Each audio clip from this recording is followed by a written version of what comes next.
Cet épisode vous est présenté par Driver Academy, Auto, Moto, École. Un établissement sérieux, une équipe pédagogique au top et un service administratif compétent. Driver Academy, Auto, Moto, École. Pour toute demande de collaboration, contactez-nous. plancomptemusique91@gmail.com 07 49 19 52 42.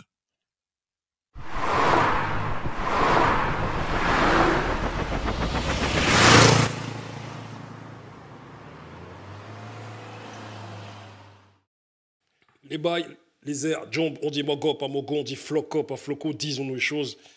Aujourd'hui, je suis avec deux grands hommes. À ma gauche, M. Maracanté. Comment vas-tu, mon frère? Très très bien, et toi-même, mon frère? Ça se passe? La forme? Tranquille. Impeccable. 9-5, Sarcelles, tous les bails.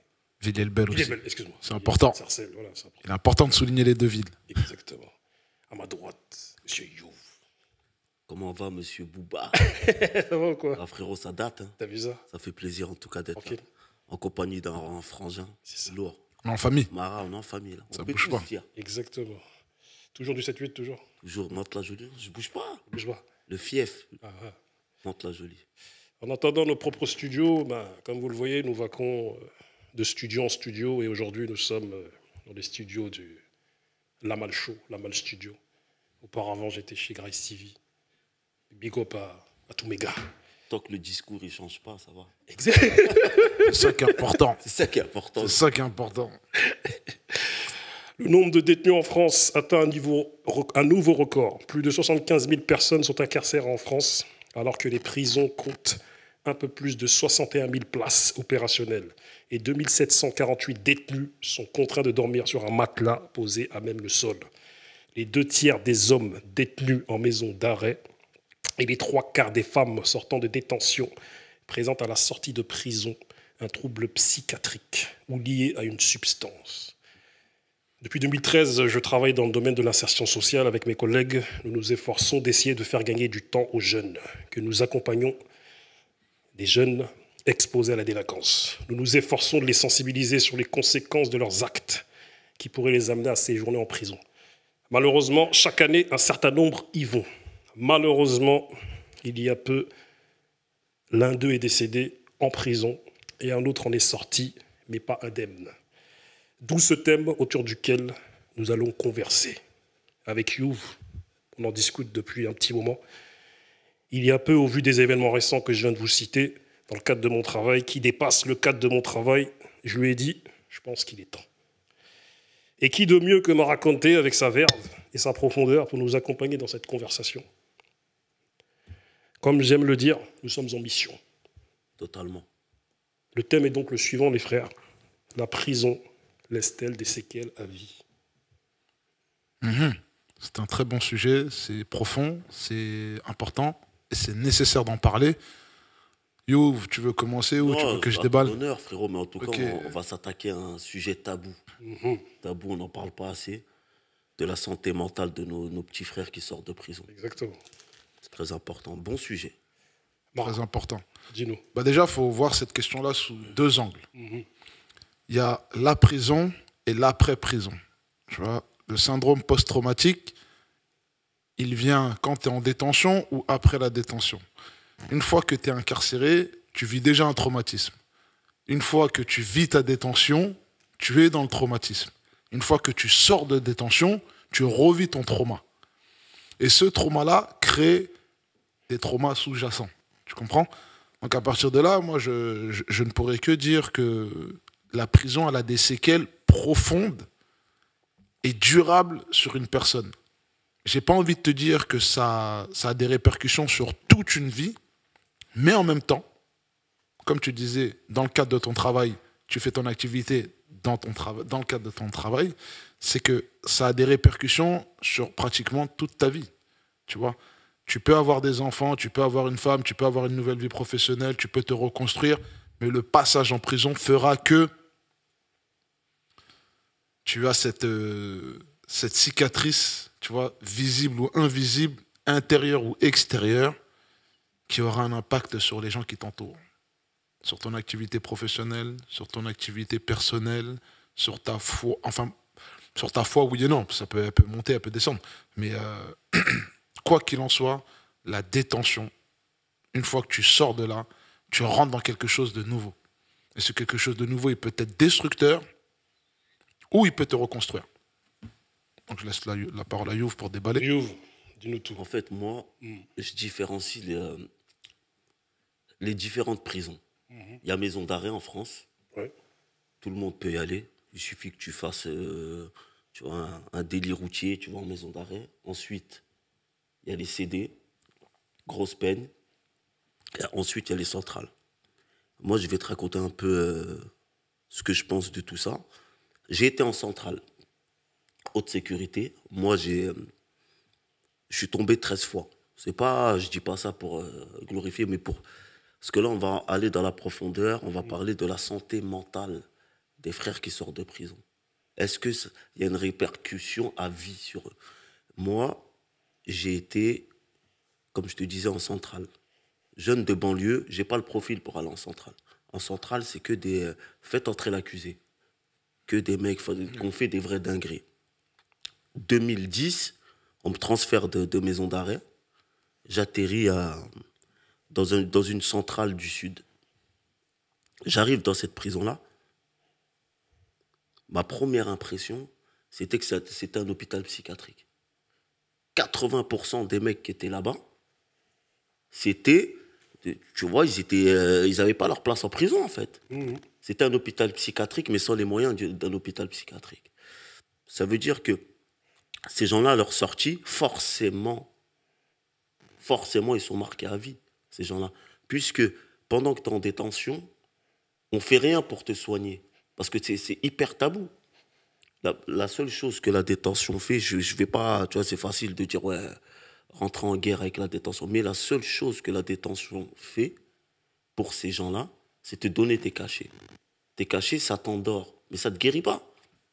Du coup, moi, quand je vois le nombre de gens qui récidivent, les barjots qui sortent, qui récidivent, mais la question, c'est qu'est-ce qui est fait en prison? Et déjà, leur place, elle n'était même pas en prison. Leur place, elle était en hôpital psychiatrique. Tu vois? C'est pour ça que je fais une différence entre maisons d'arrêt, parce que les maisons d'arrêt, c'est plus... c'est du transit. Tu vois, c'est transit, c'est léger. Comme transitoire. C'est transitoire. Il y a des grosses peines, il y a des courtes peines. Voilà, tu vois, confondu. c'est pour ça que les gens, tu peux y aller plusieurs fois et tu peux ne pas avoir de séquelles psychologiques, à part... c'est un cocktail. C'est un cocktail de... Comment dire ça pour que je sois clair? On n'est pas tous... Après, You, vas-y, je t'en prie. Vas-y. Pour appuyer son propos sous un autre angle de vue, moi je pense, tu vois, en ayant échangé avec différentes personnes, qu'un mec qui peut faire 1 mois de détention, il peut être autant impacté que quelqu'un c'est ce que j'allais développer. Qui fait 10 mois de détention, tu vois. Mais l'impact, il peut être complètement différent. Celui qui fait 10 mois de détention et que tu sais que c'est un mec qui il sait qu'il va aller en prison dans sa vie parce qu'il est dans des choses bizarres, etc., il sera moins impacté que celui qui fait 1 mois et qui s'y attend pas du tout et que ça lui tombe dessus, tu vois. Donc, Non, je suis d'accord avec... Je rappelle juste un truc avant que je reprenne la parole. 2 tiers des détenus libérés ont des troubles psychiatriques. Et ça fait... énorme. C'est en lien avec en fait, ce que tu nous dis là. Parce qu'on en a tous des mecs dans notre quartier qui ont pété les plombs. Et la facilité qu'on dit, nous, dans les quartiers, c'est qu'il est genouné. Tu vois, c'est hyper tabou. T'as fait de l'isolement. Tu vois, frère, c'est chelou, ce mec-là. Mais lui, il est genouné, il parle tout seul. Parce que nous, on ne peut pas expliquer... parce que c'est une forme de faiblesse de péter les plombs dans le quartier. Comment? T'as pas surmonté à la prison. T'es sorti, t'as pété les plombs. Tu vois, c'est une sorte de faiblesse. Et comme on veut pas accabler les frères, on dit qu'ils ont pété les plombs parce qu'ils sont genounés. Tu vois, ils sont serrés. Bref, c'était pour te dire que en maison d'arrêt, tu vois, en maison d'arrêt, la difficulté de la maison d'arrêt, c'est que c'est un cocktail. C'est-à-dire ceux qui pètent les plombs pour moi en maison d'arrêt, c'est parce que déjà pourquoi ils sont en prison. Ça apporte beaucoup à... Si tu es là pour... tu sais, en prison, selon pourquoi tu es tombé, tes conditions, elles ne sont pas les mêmes. Tu vois, un braqueur ou un vendeur de shit, il n'est pas accueilli comme un violeur, c'est normal. Comme un violeur ou comme un... Tu vois, selon... Il y a même un statut en prison. Ça veut dire, toi, tu viens de banlieue, t'es tombé pour un truc, tu violes, la pression des mecs de la prison, toi, t'anticipes ta sortie, tu te dis, ouais, comment je vais être vu dehors? Et ça peut rentrer dans ce mécanisme qui fait que tu pètes un plomb en prison. Tu peux tenter de te suicider même en prison. Du coup, ouais, moi, je pense que c'est un cocktail qui fait que si t'es mal dans ta peau, plus ta peine, tu ne l'assumes pas, ça peut rentrer dans cet ingrédient qui fait que tu deviens ouf en prison. Mais rappelle-moi le nombre d'années que tu as fait, tout Non, cumulé. j'ai tourné énormément, j'ai fait 20 ans. 20 ans. C'est pour ça que je connais plus les longues peines, tu sais, je connais plus les centrales, les CD, que je considère comme des hôpitaux psychiatriques. Je ne sais pas si tu as vu, moi quand je suis arrivé là-bas, j'ai commencé à filmer. La première chose que j'ai fait, même moi je ne savais pas que ça se passait comme ça. J'ai pris mon téléphone pour témoigner. Dire, hey, les gars, t'es mal, dans quel état tu vas être si tu prends une grosse peine? On fait rien pour ta réinsertion. En plus, toi, tu es l'un des premiers qui a filmé, parce que moi, à l'époque, moi-même, j'étais le seul. nous tous, ouais, t'étais le seul. Nous tous, avec on moi. regardait des vidéos, on disait, ah J'étais ouais. le seul qui a pris son téléphone, parce que ça me paraissait aberrant. Je réalisais pas. 80% des mecs avec qui je parlais, ils étaient fous.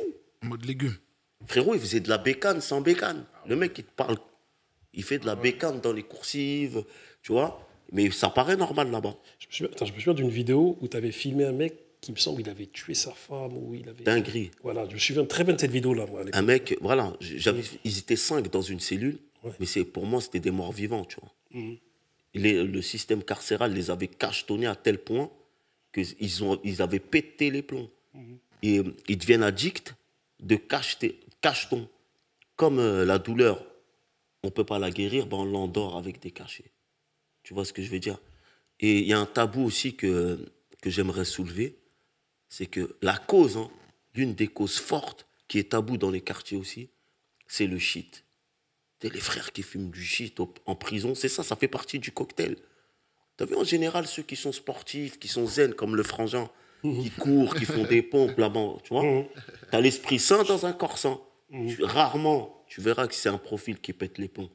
Mais le mec, il est tombé là où il a battu sa femme, où il est entre 4 murs, plus la fumette, dinguerie. Je suis l'un des premiers qui a dénoncé. Les gens, ils disent, ouais, mais le shit, c'est... Non, drogue douce, arrête, frérot. Regarde le nombre de frères qui ont pété les plombs à cause du vélo. Il est prouvé par une étude que ce qui est appelé comme drogue douce crée plus de dégâts que ce qui est appelé comme drogue dure. Totalement. Tu vois? Totalement, ça génère de la schizophrénie. Ah ouais, c'est la drogue douce, elle n'est pas si douce que ça. Mais tu le vois dans nos quartiers, le nombre de personnes. Avant, c'était rare, tu vois, il y avait un ancien qui pétait les plombs de temps en temps. C'est monnaie courante. Là, frérot, c'est normal. C'est devenu banal. La banalisation de la folie. Tu vois, et c'est un sujet qu'on n'aborde pas, tu vois, on n'en parle pas parce qu'on est pudique, tu vois, on ne parle pas de ça. Mais c'est pour ça qu'on discute de ce sujet, c'est hyper important que les jeunes ils nous écoutent et qu'ils voient que le bédo, peut-être toi tu vas fumer, ça va rien te faire. Mais plus des soucis, plus une salade, plus, tu vois, ça peut être un cocktail qui t'amène vers la psychiatrie. J'ai plein de frères à moi qui vont de temps en temps en psychiatrie. De temps en temps, ils font des séjours. Mais c'était tu sais, il y a 15 ans, ça n'existait pas. Ouais, c'est vrai. Tu vois, c'était pas pour nous, genre. Maintenant, normal. Ah, tu vas où? Ouais, j'ai rendez-vous, je vais en psychiatrie. Et il reste des 15 jours. Tu vois ce que je veux dire? Donc, c'est un sujet vraiment à prendre au sérieux. Il faut qu'on en discute, on est là pour ça. Et toi, Mara, t'as cumulé combien de... Moi, j'ai fait 29 mois. 29 mois. 29 mois, tu vois. Et Est-ce que toi, ça t'a laissé des séquelles à vie ou est-ce qu'on peut appeler... Comment dire? Est-ce qu'on peut considérer qu'il y a des petites séquelles et des grosses séquelles? Bah, d'office, enlève les petites séquelles, c'est des grosses séquelles. Parce qu'en prison, tout ce qui est minime est complètement amplifié. Tu ne peux pas rentrer dans une cellule en ayant le recul de te dire c'est cool, tu vois. C'est gravissime. Quand tu arrives en cellule, quand tu arrives dans une maison d'arrêt, dans une centrale, une CD, la première chose à laquelle tu sens, c'est la privation, que tu ressens, c'est la privation de ta liberté. Et la privation de ta liberté, c'est un trauma. C'est un trauma qui va te suivre durant toute ta détention. Le bruit des clés, les bruits des portes, les bruits des cellules, les bruits des surveillants, les bruits des chaînes, les bruits des menottes, les bruits des escaliers qui craquent, parce que tu avais à Fresnes, tu as les escaliers en bois, etc. Tu as de tout. Tu vois, quand tu es en promenade, tout est un trauma. La moindre petite chose qui peut être irritable devient un trauma. Pour te donner un exemple, il y a pas mal de produits que tu achètes, que ce soit dentifrice, brosse à dents, gel douche, etc. Aujourd'hui, à l'extérieur, je retrouve ces mêmes produits dans des grandes surfaces qu'il est inconcevable pour moi d'acheter ces produits-là. Tu vois, par exemple, des crèmes, des brosses à dents. Et même pour te donner une petite anecdote, tu vois, quand je suis sorti de détention, je me suis lavé pendant 1 pige avec mon calbar. Pendant 1 pige. Mais tu sais quoi, j'allais te parler Est-ce que maintenant, tu sais, quand on sort du milieu carcéral, on développe des habitudes à vie? Je vais justement, j'y arrive. Tu vois, pour rebondir, quand je suis sorti, j'ai fait 1 an. Pendant les 1 an, j'avais mon caleçon quand je me douchais, parce qu'on a des douches communes. Et voilà, nous, on se met pas tout nu devant X ou Y, tu vois. Et il m'a fallu du temps pour me doucher sans mes vêtements. Est-ce que tu vois le trauma? Quelque part, pour moi, c'était normal, mais la première fois que chez moi, ils m'ont vu faire ça, ils ont dit, mais tu joues à quoi? Second trauma, mes vêtements, je lavais tout dans le lavabo. Tu vois, tous mes sous-vêtements, mes chaussettes, tout ça, tout dans le lavabo. La machine à laver, faut pas me parler de ça pour mes... tu vois, ça, c'était pour mes gros vêtements. Tu vois, donc, limite même le fer à repasser, j'en avais même plus besoin. Tu vois, tellement que en fait, j'avais besoin d'un ordre. Tout devait être millimétré, posé à un certain endroit. Et ça, c'est des tocs ou des tics. Ça devient à la longue, soit ça te bonifie et ça t'arrange et ça te recadre et tu es bon, ou soit ça te pourrit la vie, frère. Et, bon, pour ma part, on va dire que j'ai pris ça de manière philosophique, entre guillemets, et je me suis dit, on va faire quelque chose de bien avec ça. Donc, on va faire en sorte que la chambre elle soit propre, que les vêtements ils soient bien alignés, ils soient bien repassés, que tout soit à sa place, quoi, au bon endroit. Donc, aujourd'hui, chez moi, c'est comme ça. Tu vois, des fois, je fais le ménage, j'en suis sûr que ça t'arrive. Et à chaque fois, des fois, je me dis, je vais envoyer un message à Youf. Des fois, je vais te dire pourquoi. T'as vu, quand je fais le ménage chez moi, j'ai l'impression de faire le ménage dans ma cellule. Arrête. Je te jure. Tu vois, quand je suis là, je suis en train de nettoyer la salle de bain, le lavabo, j'ai l'impression... Il a raison. J'ai l'impression que je fais le ménage dans ma cellule. Il a raison dans ça, c'est qu'un jour, je vais t'inviter chez moi, tu verras que c'est hyper propre, hyper carré. Et ça... Les gens, ils vont dire, non, mais c'est Genève qui a fait le ménage. Tu vois, mais ils savent pas que... C'est des traumas. C'est des traumas. Il y a des traumas visibles et invisibles. Oui. Par exemple, moi, niveau social, tu as vu comme j'ai fait beaucoup d'isolement, tu vois, en CD, tu es seul en cellule. Attends, stop, je te coupe là. Vas-y, Tu as fait de l'isolement, tout à l'heure, je t'ai posé la question, mais tu n'as pas entendu. Dis-moi. En ayant fait de l'isolement, quelque part, tu côtoies la folie. Non, mais moi, tu sais qu'on a... Parce que moi, j'ai fait 1 an d'isolement. la folie, frérot. Ouais, moi, j'ai fait 1 an d'isolement. Je vais t'expliquer, parce que des fois, la folie, tu vois, tu te maintiens dans ces conditions de folie pour pas péter les plombs. Moi, j'ai fait beaucoup de mitards. Beaucoup. T'as vu, pour ceux qui ne savent pas, qu'est-ce que le mitard? Vas-y. Parce que l'isolement, le mitard, c'est la prison dans la prison. Ok. C'est quand on te sanctionne en prison, on te met... déjà, t'as rien en prison. Bah, tu vas encore moins, au -1. C'est une galère de fou. T'as vu la cave? Voilà. C'est ça. C'est tes toilettes. T'es là pendant... Avant, c'était des sanctions de 45 jours. Là, c'était forcément pour te rendre fou. Je vais te raconter une anecdote. Quand t'es au mitard, la seule personne qui peut te sortir du mitard, c'est le psychiatre. Il n'y a que lui qui est habilité à faire en sorte d'abréger tes souffrances. Ça veut dire que tout le monde simulait la folie. Il y en a, ils l'ont tellement simulé qu'ils sont devenus fous. Moi, j'ai pris 45 jours. Je fais le bonhomme. Dur, 1 mois et demi. Ah, c'est dur. C'est dur, le mitard. Frérot, je sors un jour, je remonte encore.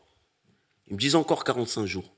Je me suis dit, non, frère. Parce que des fois, simuler la folie, pour toi, ça fait faible. Le matin, on va dire, ah, tu fais des voyous. Ouais. Et là, tu veux sortir. Du coup, là, j'ai dit, quoi, frère? J'en ai rien à foutre de ce qu'il va penser de moi. Il faut que je sorte, frère. Du coup, j'ai écrit un courrier au psychiatre. Je simule la folie. Je lui dis, écoute, moi, j'entends la dame blanche en pleine nuit. Je vois des trucs. Attends, tu vas capter la chute. Je comprends pas, je parle tout seul. Et la dame blanche, elle vient tout le temps à 8 heures dans ma cellule. Des trucs de ouf comme ça, ils viennent, ils disent, c'est bon, t'es ouf, sors. Le lendemain, ils viennent, ils ouvrent la cellule, ils ont reçu le courrier. Blouse blanche, tout ça. Ils me descendent au SNPR, c'est le service qui s'occupe de ceux qui donnent les cachets aux gens. Tu as une sorte de pharmacie, voilà. Ils me descendent dans leurs locaux. 3-4 psychologues, psychiatres. Ils me disent, oui, ils me lisent le courrier, mais ils savent très bien que c'est pas vrai. Ils savent très bien que c'est un mytho. Mais moi, ce qui m'a rendu le plus ouf, c'est qu'ils te confortent dans ça. Ils te disent, oui, mais c'est normal que tu entendes des voix. Si tu veux plus entendre des voix, nous, on a une palette de cachets à te proposer. Ça, c'est contre l'anxiété. Ça, si tu veux dormir avant. Mais dans ma tête, j'ai dit, mais en fait, si tu n'es pas fort dans ta tête, tu ne peux pas faire 20 ans, ils vont te grailler. Parce qu'ils vont t'endormir. Tu vas baver. Ils vont tellement te cachetonner que tu vas baver. Et il y a des frères, ils se sont laissés aller jusqu'à péter les plombs.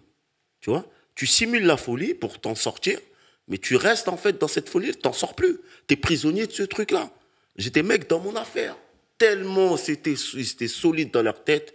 Quand je les vois aujourd'hui, je dis, mais non, en fait, la prison, c'est une dinguerie. C'est pour ça que je les souhaite à personne. Vas-y, frérot. À mon sens, il faudrait une alternative à la prison. Et une sérieuse alternative. Dans le sens où, quand tu es condamné ou tu es mis en détention provisoire pour telle ou telle, pour X raison, c'est un fait. Mais quand tu es incarcéré, t'as vu, ça va bien au-delà de tout ça. Il y a la privation de liberté. Il y a le trauma que tout ça, ça t'inflige. Il y a le fait que tu es mis au rang de sous-homme. Tu sais, Frantz Fanon, il disait une chose, c'est que tu as les femmes, tu as les hommes et tu as les sous-hommes. Et j'ai lu un livre de Frantz Fanon aussi, qui s'appelle Peau noire, masque blanc. Et dans ce livre-là, il parle du syndrome post-traumatique. Et je te jure, quand j'ai lu ça, j'étais en isolement. Ouais. Je comprenais pas grand-chose au bouquin. Et tu as vu, ça m'a tellement mis une tarte. C'est qu'à un moment donné, tu sombres pas dans la folie, mais tu dois être dans ta bulle pour sortir de cette folie. Ça te protège. Tu dois trouver un subterfuge qui te permet d'avoir un dialogue interne puissant, qui fait que tu t'auto-coaches, tu t'auto-suffis dans une discussion où tu sombres pas dans la folie. Parce que sinon, tu vas dans tout, tu vas dans tous les méandres. Pour souligner ce qu'il dit, moi, par exemple, pendant les 45 jours de mitard, tu vois, tu t'imposes une discipline d'esprit. Ça veut dire tous les matins à 8 heures, il faut que tu te lèves. Tu vois, tu vas faire 15 pompes. Tu deviens un automate pendant 15 jours. Mais tu es obligé de faire comme ça parce que tu n'as pas de montre. Ah ouais.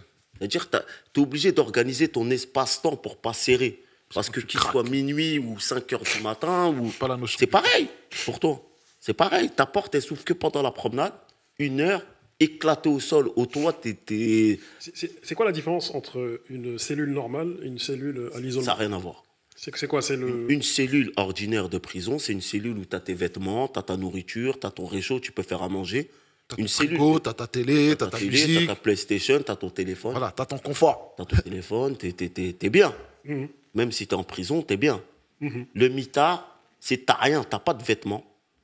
Tu vois, il y a des mitards, ils t'imposent des vêtements. Tu vois, il y a des mitards, ils t'imposent une tenue quand tu rentres dans le mitard. Moi, j'ai connu des tarmis comme ça. T'arrivais de donner une blouse, tu gardes cette blouse-là pendant ton temps de mitard, mais le mitard, il n'y a rien. Tu as une table clouée au sol, en ferraille, table, chaise, tu as une porte grillagée, et tu as ton lit en fer, et tu as ton matelas. Et tu dois organiser ton temps, tu vois, pendant tes 45 jours, ou tes 20 jours, ou tes 10 jours, tu vois. Et eux, ils regardent à l'œil ton si tu n'as pas serré. Eux, ils attendent comment lui va serrer, lui. À quel moment il va devenir fou? Non, c'est criminel. Parce que dans les films, il y a le mythe du mitard, comme au States, où le mec, il a... C'est dur. Le mec, il a à poil... Ouais, tu prends les films. Mais les films, est-ce que c'est réel, ça? Les films, n'oublie pas qu'il y a la science-fiction. C'est de la science. Donc, ce qui sort là dans les films, là, ça sort pas de nulle part. Hein. Mais Ça sort pas de nulle part. selon ton comportement, moi j'ai vu des mecs, ils ont passé des 5-6 jours à poil. Bah oui. Les surveillants, ils font ce qu'ils veulent de toi. Hein. Ah ouais, tu deviens un légume. Si t'es récalcitrant, t'as un mec qui casse les couilles, ils te font la misère, frère. La prison, c'est leur royaume. Il y a personne qui rentre en prison voir ce qui se passe en réalité. Et même quand les députés vont faire des petites promenades en prison, ils ont quand même un quartier Témoin. témoin où Quartier tout témoin. est propre. Voilà. Faut pas te ramener où il y a les punaises de lit, où le mec il a la dalle, où le mec qu'ils ont tabassé, il est encore rempli de sang. Ils vont pas te ramener là-bas. Tu vois ce que je veux dire? Ça veut dire, moi j'ai un souvenir avec le mitard assez poignant, parce que je me rappelle, je suis passé en cour d'assises. Pendant ma cour d'assises, j'étais au mitard. Dinguerie! Je sais pas si tu arrives à t'imaginer la scène. Pendant que j'étais jugé Oh, c'est chaud, c'est chaud. pour des vols à main armée, le soir, j'étais au mitard. Du coup, tu peux pas préparer ta défense. Tout est fait en prison. Tous les moyens sont bons pour que tu ne récidives pas. Eux, un bon détenu, c'est un détenu cachetonné qui est fou, qui pose pas de problème. Un mec qui réfléchit, qui fait du sport, que tous les matins il est OP, t'es fou, lui, c'est notre ennemi. Ils aiment pas ça. Le but, c'est de te rendre légume. Et quand j'ai compris ça, j'ai capté. Parce que tous mes potes qui pétaient les plombs, qui tapaient des surveillants, ils finissaient en HP et je les vois dehors, c'est des légumes. Je me suis dit, frère, même si tu les aimes pas, tu les détestes, fais-toi petit. Tu vois. Vends des téléphones, occupe-toi, fais en sorte d'évader ton esprit. Plus tard, j'ai lu aussi, mais parce que j'avais pas le choix, j'ai appris à lire là-bas en galère.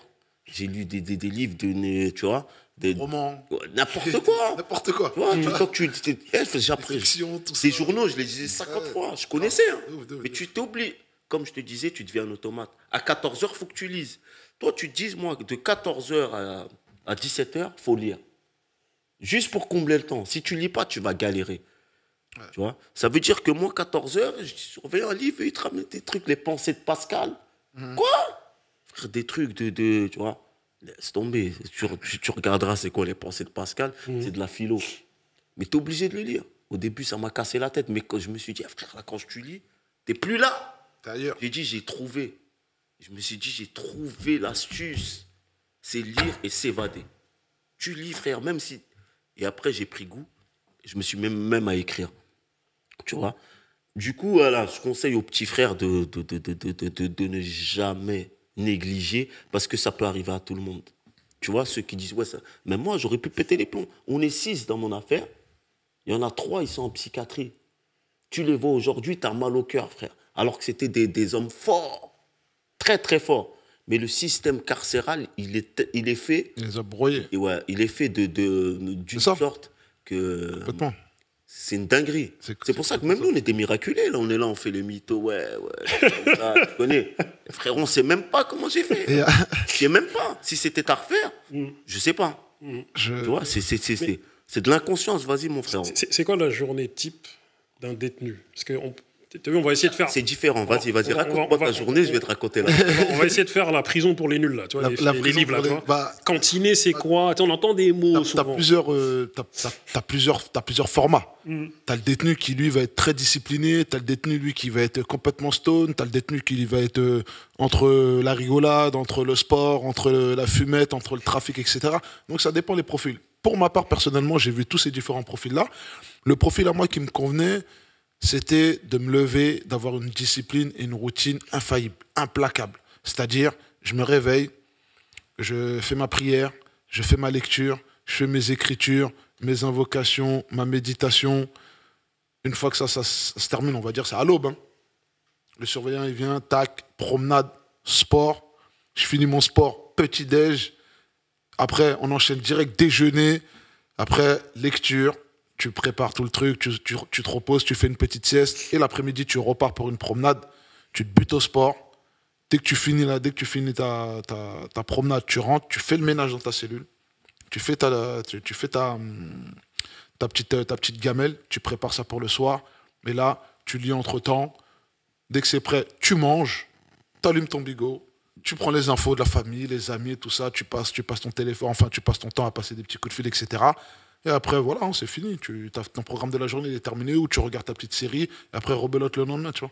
Ça, c'est Une journée typique. Mais Voilà. moi, selon la prison, parce qu'il y a Ça. moi j'ai été en CD, t'as les clés de ta cellule à 8h du matin, tu Ah peux ouais, ouvrir. ouais, Mais quand tu vas en maison d'arrêt, t'es dépendant des matons. Dépendant, bah T'es oui. dépendant, c'est lui qui ouvre ta porte. C'est- Ça veut dire, moi, quand j'étais en maison d'arrêt, j'avais une technique pour tuer le temps. C'est que la nuit, les matons, ils sont pas là. Du coup, je vivais la nuit. Téléphone, j'appelais mes potos. La journée, ils me voyaient. Dès qu'ils ouvraient pour la promenade, du coup, je calais mon temps aux heures de promenade. Je me suis dit, je vais dormir jusqu'à 14h, frère. Et je dors jusqu'à 14h, mais en fait, j'ai dormi, j'ai éteint le téléphone à 8h du matin. Tu vois, j'ai vécu toute la nuit. Du coup, je me réveillais, tu vois les poteaux dans la promenade, tu discutes. En fait, la plupart des gens en maison d'arrêt, c'est ça le rythme. Ça sert à rien d'être réveillé à 8h quand ils ouvrent la porte, il n'y a rien. Tu vois, à part la douche.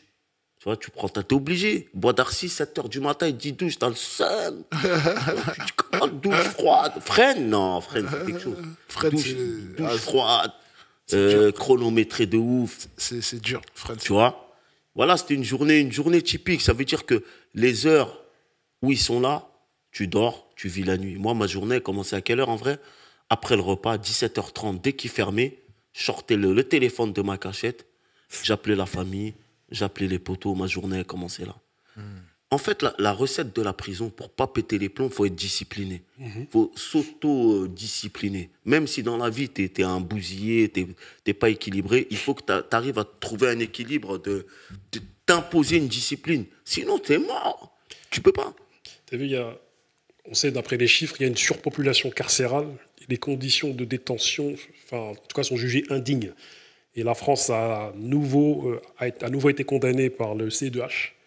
Dans un arrêt du 6 juillet 2023, la Cour européenne des droits de l'homme condamne la France pour conditions indignes de détention. Ça ne m'étonne pas. Est-ce que vous en témoignez de ça? Les conditions indignes, l'insalubrité. Vas-y, frérot. Mais on ne peut que témoigner de ça. On ne peut que témoigner de ça. Mais la France, elle ne le conteste même pas. Bah oui. Ils essayent même assument. pas de contester ces chiffres-là. Ils assument. Parce qu'ils savent très bien que déjà, c'est encore pire. Tu as vu ce qu'ils voient là? Tu vois, nous, ce qu'on voit, c'est encore pire que ça. Et yo, Ouais, je frérot. pense que tu vas me suivre là-dessus. Oui. Parce qu'on a l'habitude de suivre. Ouais. En ce moment, ils sont là, tout le monde. Je vois pas mal d'artistes, pas mal de gens qui sont là en train de fricoter avec Rachida Dati. Or que c'est la principale concernée Il faut nous qui a faire- tué des gens, Elle nous a fait la misère. Hein. qui a décimé des familles. Est-ce que tu te rappelles Tu vois la peine planchée? Mais elle a tué. Mais Frérot, les gens, ils sont il y a pas des conscients. frères, ils prenaient 4 ans pour des vols à la roulotte. Mais 4 ans, peine planchée. terrible. Non, elle a fait du mal. Tu vois, hein. Rachida Dati, elle a décimé Non, des elle a fait familles. du mal. Elle a participé à la surpopulation carcérale en France et les gens, ils n'en sont pas conscients. Aujourd'hui, elle est ministre de la Culture, mais le mal qu'elle a fait en étant sous le gouvernement Sarkozy, les gens ne se rendent pas compte. Là, elle essaie de se racheter une conduite, etc. Mais pour moi, c'est... Ah, c'est pour ça qu'il y a un moment, je l'ai vu dans un plateau. Frérot, Je l'ai vu dans un C'est plateau, pas possible. invité dans une émission. Tu sais, je me suis dit quoi? DVM Show. Non, t'as vu, moi, je me suis dit, où c'est des jeunes, ils sont pas... Moi, dans ma tête, je pars positif. Je pense que ces jeunes-là, ils sont pas au courant. Elle est là, les ministres. Ils sont au courant, frérot. Ils sont amnésiques. Attends, frérot. Je dis, c'est tu vois, une rebeu. Je dis, ils savent pas son CV. Tu vas regarder de son CV, t'es malade. Ah ouais, tu peux pas. Et elle était contre la culture hip-hop. Mais C'était une dinguerie. Tu vois ce qu'elle a fait? aujourd'hui, elle est là. Tu vois, les gens, ils lui ouvrent des portes parce qu'elle est ministre de la Culture, etc. Non, excuse-moi, pour revenir Après, elle précisément a sur le changé, thème, je sais pas. qu'elle ait changé ou pas, elle a Tu fait vois énormément de mal. Elle a fait du mal. Elle a fait énormément de Non, mal. elle a fait du mal. Et ça, faut pas l'oublier. Non, mais après, il faut lui dire. Le ton, il monte parce que, en étant en détention, moi, je l'ai vécu. J'ai vu des jeunes de 18 ans, de 17 ans arriver, de 19 ans. Moi-même, j'avais 20 ans. Donc, les mecs, ils arrivent pour aller, on va dire, 2 mois. Ils se retrouvent à faire des 4 ans. Non, elle a... Les mecs, ils arrivent pour 6 mois, ils se retrouvent à faire des 6 ans. Tu vois? Et aujourd'hui, c'est elle qui veut nous prétendre être ministre de la Culture, prendre soin, faire en sorte que la banlieue puisse s'émanciper, etc., par le biais du rap, du sport et C'est tout. clair qu'il Non, faut- ça va aller. Il faut pas oublier, mais il faut lui dire les choses. C'est Donc, clair. Quand les gens ils l'invitent, moi j'aurais aimé ce jour-là, tu vois, au lieu qu'elle danse, elle fasse la guignole, un petit frère. Un lui constat. disait- Après, elle aurait pu l'expliquer. On en est où sur la peine après- planchée? après- Quel a été son retour par rapport avec son bilan avec Nicolas Sarkozy? Quelles a été ses prises de position quand elle faisait que de nous dézinguer? Tu vois, que ce soit aujourd'hui, tu vois, Gérard Darmanin, excusez-moi, on rentre un peu en politique. Ouais, vas-y, Il le vas-y. dit. S'il n'aurait pas eu le deuxième prénom ou le premier prénom, Gérald Moussa Darmanin, ça aurait été compliqué pour lui d'être élu, etc. Ministre, etc., tu ministre, vois. ouais. Mais tout son mandat, le mec, il a rejeté, il a Il renié. ne l'a jamais dit. Nous, on le savait tous. En partant, Tu vois ce que je veux dire? C'est en partant, il est là, il se dit en partant, c'est bon. T'as vu Voilà. ça, j'écoute, je relève même pas. C'est une supercherie, ça aussi. T'as vu, c'est une supercherie, ça aussi. Donc je pense que, Vas-y, mon pour ref. revenir Mais ap- concrètement à la question, tu vois, la surpopulation carcérale, c'est quelque chose qui est de base normal pour eux. Ils se disent, c'est des animaux, on va les enfermer dans ça et on va les mettre dans les pires conditions. Parce que, vas-y. Tu sais que j'ai été à Beauvais, on était en 2010. Je passe aux assises là-bas. On avait fait des braquages de banques dans la région de Beauvais. Du coup, quand T'as beaucoup braqué quand même, Yo. Hein. on braque des banques, on avait la dalle à l'époque. On braque des banques dans la région là-bas. Il faut savoir que quand tu braques dans une région, tu passes en jugement dans cette cour d'assises. Du coup, je passe en cour d'assises à Beauvais. Ils me transfèrent de Bois d'Arcy le temps du jugement. Ils m'envoient à Beauvais. Comme une église, tu vois, l'ancienne. Les gens de Beauvais s'en rappelleront. Quand j'arrive là-bas, frérot, mon pactage, j'arrive devant un couloir, je vois 16 blazes. 16 noms. Moi, pour moi, c'est un couloir où il y a plusieurs cellules.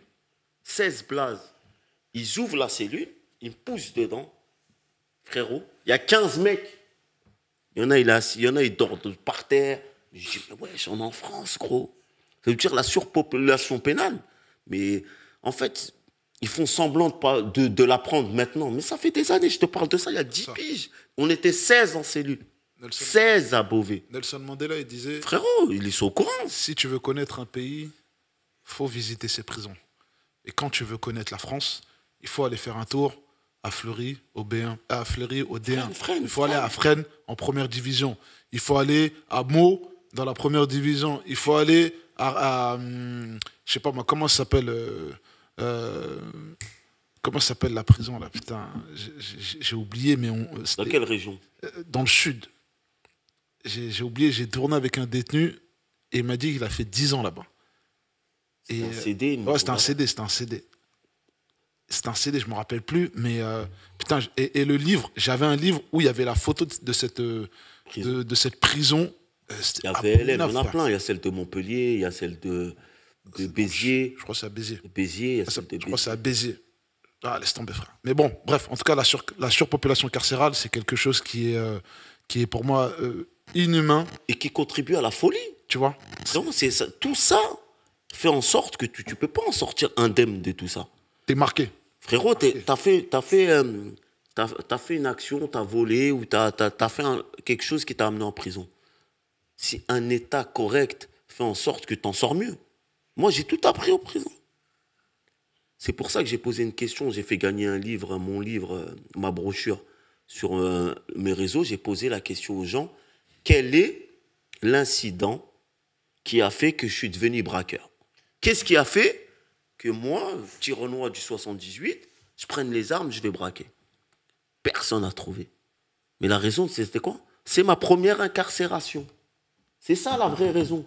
Parce que moi, avant d'aller en prison, si la juge elle m'aurait mis en foyer ou en famille, je sais pas quoi, comme ils font, jamais j'aurais appris à voler de cette manière-là. Et pourtant, les schémas, ils existent. Hein. Bien sûr. Les schémas pour éviter la détention, ils existent. Mais c'est un choix. Non, c'était volontaire de m'amener en prison. Et voilà, c'est l'école du crime. J'ai tout appris là-bas, frérot. Il y a des gestes qui se répètent très souvent en prison, c'est les fouilles. Ouais. Et les fouilles, quel est l'impact des fouilles sur des détenus? Vas-y, je vais te... Les fouilles, c'est une humiliation à répétition. Fouille de cellules ou fouille à corps? C'est un tout. D'accord. Fouille à corps, fouille On la fait les fouille. deux, des fois. Voilà. On fait les deux. Ouais, on fait les deux. Moi, pour moi, j'ai connu que les deux. J'ai connu que les deux parce que j'étais DPS et j'étais en isolement. Donc, j'ai connu la fouille à corps en même temps que la fouille à cellules. Et c'est une humiliation, mais comme t'as même pas idée. Tu vois, déjà, on vient, on perce tout ce qu'il y a de nourriture fermée, etc. On perce, on ouvre, on regarde ta cellule, on la retourne. Tu vois, quand un ouragan il passe dans une ville, ben voilà, une fouille, c'est ça, frère. Et moi, j'avais ça une fois par mois. Une fois par mois, j'avais un ouragan qui venait, boum, lève-toi, boum, je vais manger, laisse tomber. Ça, Et- pour moi, ça a été un traumatisme. Et tu vois, j'étais en isolement et dans ma tête, et je peux te dire que j'étais vindicatif de tout ce qui pouvait se passer. Dans ma tête, je disais, putain, le jour où je mets mon pied à l'extérieur, faut même pas que je croise un de ses surveillants. Le mec qui m'a mis dans cette condition, faut même pas que je le croise. Est-ce que tu comprends? Et mentalement, j'étais tellement gonflé. You, tout à l'heure, il disait une chose, c'est qu'on est des miraculés. Tu as deux options. Soit tu sombres dans une colère et une folie noire, ou soit tu prends sur toi, tu relativises, tu prends en maturité, et en réalité, ce qui peut t'égarer te recentre, t'oriente et te fait grandir. Tu comprends? Il y a deux espaces. Il y a l'espace de la haine et il y a l'espace de l'amour. Et en général, l'amour prend toujours le dessus. Prend souvent le dessus. Des fois, la haine, etc., ça l'emporte. Mais quand tu es porté par l'amour de quelque chose, c'est-à-dire par l'amour de ta propre personne, par l'amour de ta famille, par l'amour de tes enfants, par l'amour de tes convictions, tu dis non, ce système qui veut t'écraser, qui veut t'humilier, qui veut te rabaisser, tu vas rester la tête haute et tu vas rester fier. C'est lourd. Ça me rappelle un lyrics de Ali, Lourd. lunatique, qui dit « Ce monde est divisé en deux castes, ceux qui répandent l'amour et ceux qui dépendent de la haine. » C'est comme ça. Et dans cette optique-là, j'ai décidé, je te jure, à un moment donné, j'avais une fouille presque toutes les semaines, tu vois. Et on me changeait de cellule en même temps. Et je me suis dit, l'amour que j'ai pour moi, là, c'est ça, ils ne vont pas réussir à l'écraser. Donc, je vais rester la tête haute. Et c'est là où j'ai été, comme on va dire, une statue de marbre. Tu vois, il y a une partie de moi qui a été inerte à toute chose. Et cette partie-là, elle est là aujourd'hui. Elle est inerte à toute chose. Et il y a des répercussions sur la vie. C'est pour ça que je dis c'est à vie. Tu comprends? Cette partie-là, qui est devenue inerte par rapport à ces traumas, fait qu'aujourd'hui, il y a ces séquelles-là. Mais comme on est des miraculés, il ne faut même pas avoir honte de le dire, comme on a cette chance-là de pouvoir être lucide, de pouvoir être conscient, d'en parler, de déballer notre sac, ça devient quelque chose, ça devient une force. On a transformé le mal en bien. Et elle est là, la subtilité. Elle est là, la subtilité. C'est ça qu'il faut savoir prendre en compte. En 2010-2011, ils avaient interdit les fouilles systématiques à la sortie des parlus. Parce qu'avant, ils te fouillaient tout le temps. Et là, ils avaient capté que la Cour européenne, ils leur ont imposé que tu ne peux plus fouiller systématiquement les gens à poil. Ah oui. Mais ils avaient leur tête. Moi, je sors du parlu. Youv, comment ça? Youv quoi? Youv, s'il te plaît, tu passes à la fouille. Comment ça, je passe à la fouille? Tu te mets à poil. Ils viennent à 3-4, ils te regardent. Et ce que j'ai fait ce jour-là, dinguerie, je suis resté à poil jusqu'à ma cellule. Ah ouais. Ils ont serré. Ouais. J'ai dit, la vie de ma mère, vous croyez, hein, tu crois que tu vas m'humilier? Je suis sorti à Wall, comme les nudistes. Ils couraient dans les couloirs. Je dis, tu veux me fouiller? Tu veux voir mes fesses? Viens, on va, on marche. Tu vas capter, mais tu vois, là, t'es chez toi. Mais justement, j'allais te parler de ça, t'as vu? Ouais. Tu sais, jusqu'aux parties génitales. Ah, frérot, des fois. C'est une humiliation. Frérot, Tu dois te mettre à quatre pattes. dans des positions. Tu dois te mettre de dingue. accroupi. Tu dois tousser. Frérot. Tu dois toucher tes parties intimes pour les lever. Tu dois les écarter. Tu dois faire en sorte que Non, tout soit c'est chaud, visible. C'est chaud. Tu vois ce que je veux dire? Non, si t'es pas fort dans la tête, non, c'est chaud. Moi, je te parlais avec ça. Tu vois, de base, j'ai décidé d'être quelqu'un de peace. Tu vois, parce que faut le décider. Mais tu vois, quand tu me parles de ça, le ton, il monte. Parce que c'est naturel. Parce que tu réveilles quelque chose en nous. Et ces choses-là, on les a acceptées, on les a c'est une assimilées, on a humiliation décidé de totale. les enfouir dans le plus profond de notre être. Mais en détention, c'est quelque chose que tu vis et qui te fait mal sur l'instant. Et quand ça te fait mal, la seule chose que tu peux retenir et la seule chose qui fait que tu es debout, c'est ta dignité. Donc le surveillant, tu le regardes en lui montrant tes parties intimes. Tu te baisses en lui montrant tes parties intimes, mais tout en le regardant dans les yeux. Tout en lui montrant que ce que tu fais là, tu essaies de m'humilier, mais je te regarde dans le blanc des yeux. Non, c'est Mon regard, il ne baisse pas. dingue. Je ne baisse pas mon regard. Je ne courbe pas les chines. Tu comprends? Et c'est ce qui fait mal. Et les surveillants, ils ont ce... Tu vois, tu as des très bons surveillants. Je ne mets pas tout le monde dans le même sac. Et tu as des surveillants qui se jouent de cette supériorité, entre guillemets, administrative qu'ils ont. Et ça crée pas mal de frustration. Et ça crée pas mal de choses. Et ça crée pas mal de colère. Et ça crée des angoisses parce que ça peut arriver à n'importe quel moment de la journée. Il n'y a pas d'un créneau horaire. Ça veut dire que tout le temps, tu es dans la parano. Dès que tu entends des clés, tu dis, ouais, ils vont venir me fouiller. Une fois, ils viennent à quoi? J'étais en centrale. Ils viennent. Comme je vivais la nuit, au bout d'un moment, ils ont capté. Ils font quoi? Ils viennent, il est 3 h du matin. Mais en prison, moi j'avais une technique, je bloquais ma porte. Je mettais des briquets pour caler la porte, du coup ils ne pouvaient pas ouvrir. J'avais bouché mon œilleton. Mais ce jour-là, j'avais un peu d'oseille, j'avais téléphone portable et j'avais une webcam. J'étais avec ma famille, tu vois. On vivait la nuit, j'avais l'ordi, tout ça. Et j'entends, bam, fou, ils essayent d'ouvrir. C'est mort. Ce que je fais, j'ouvre l'œilleton, le gradé, il me dit, ouvre la porte. C'est mort, frère, je ne peux pas ouvrir. Je peux pas ouvrir. Du coup, ce que je fais, je simule la folie. Tu sais, je leur dis quoi? Je ne peux pas ouvrir, vous allez me tuer. T'as capté? Mais je referme l'œilleton, tac, je commence à ranger. Je range, mais je gagne du temps. Je reviens, je dis ouvrez. Je les vois, ils sont casqués, cagoulés. Je dis, mais non, c'est mort. Si j'ouvre là, c'est une deuxième affaire. Du coup, je range et j'ouvre l'œilleton. Reculez, je vais voir vos mains. Ils reculent, bam, je repars, je range les bails. Non. Jusqu'à la fin, j'ai tout rangé, j'ai ouvert la porte. Ils m'ont dit, tac, braque, ils m'ont mis par terre, menotté. Ils ont fouillé, ils n'ont rien trouvé. Et le lendemain, c'est là qu'il a dit, mais le laps de temps là, que tu as mis pour ouvrir, t'es sûr? Je dis, non, moi j'ai peur de vous. Moi, je ne vous fais pas confiance. Vous pouvez nous tuer là-bas. Ouais, frérot. Il y a un truc qui est important de mentionner, c'est que durant la fouille, ton intimité, elle est mise à mal. Le courrier que ta femme t'a envoyé, qui est pour toi, le surveillant ou le gradé qui va faire la fouille, il va le lire. Et parfois même pour t'humilier, il va lire ça à voix haute. Et ça va être une cause de moquerie. Tu vois, par exemple, des photos, ça va être pris, ça va être déchiré. De toute façon, Mara, tes courriers, avant même qu'ils t'arrivent, ils sont lus. Oui, ils sont lus. Ils l'ont lu avant toi. Il y a des courriers, il y a des courriers qui passent, tu vois, il y a des courriers qui passent où tu as envie de garder ton intimité. Tu comprends? Tu vois, tu te dis, la juge, elle lit ça, ok, mais entre toi et ta femme, ou toi et ta famille, tu vois, il y a des choses que tu dis, ok, c'est la juge qui va lire, mais après, pas les surveillants. Mais quand les surveillants, ils viennent dans ta cellule et ils font ce qu'ils ont envie de faire, tu vois, c'est fatigant, c'est humiliant et c'est surtout très dur.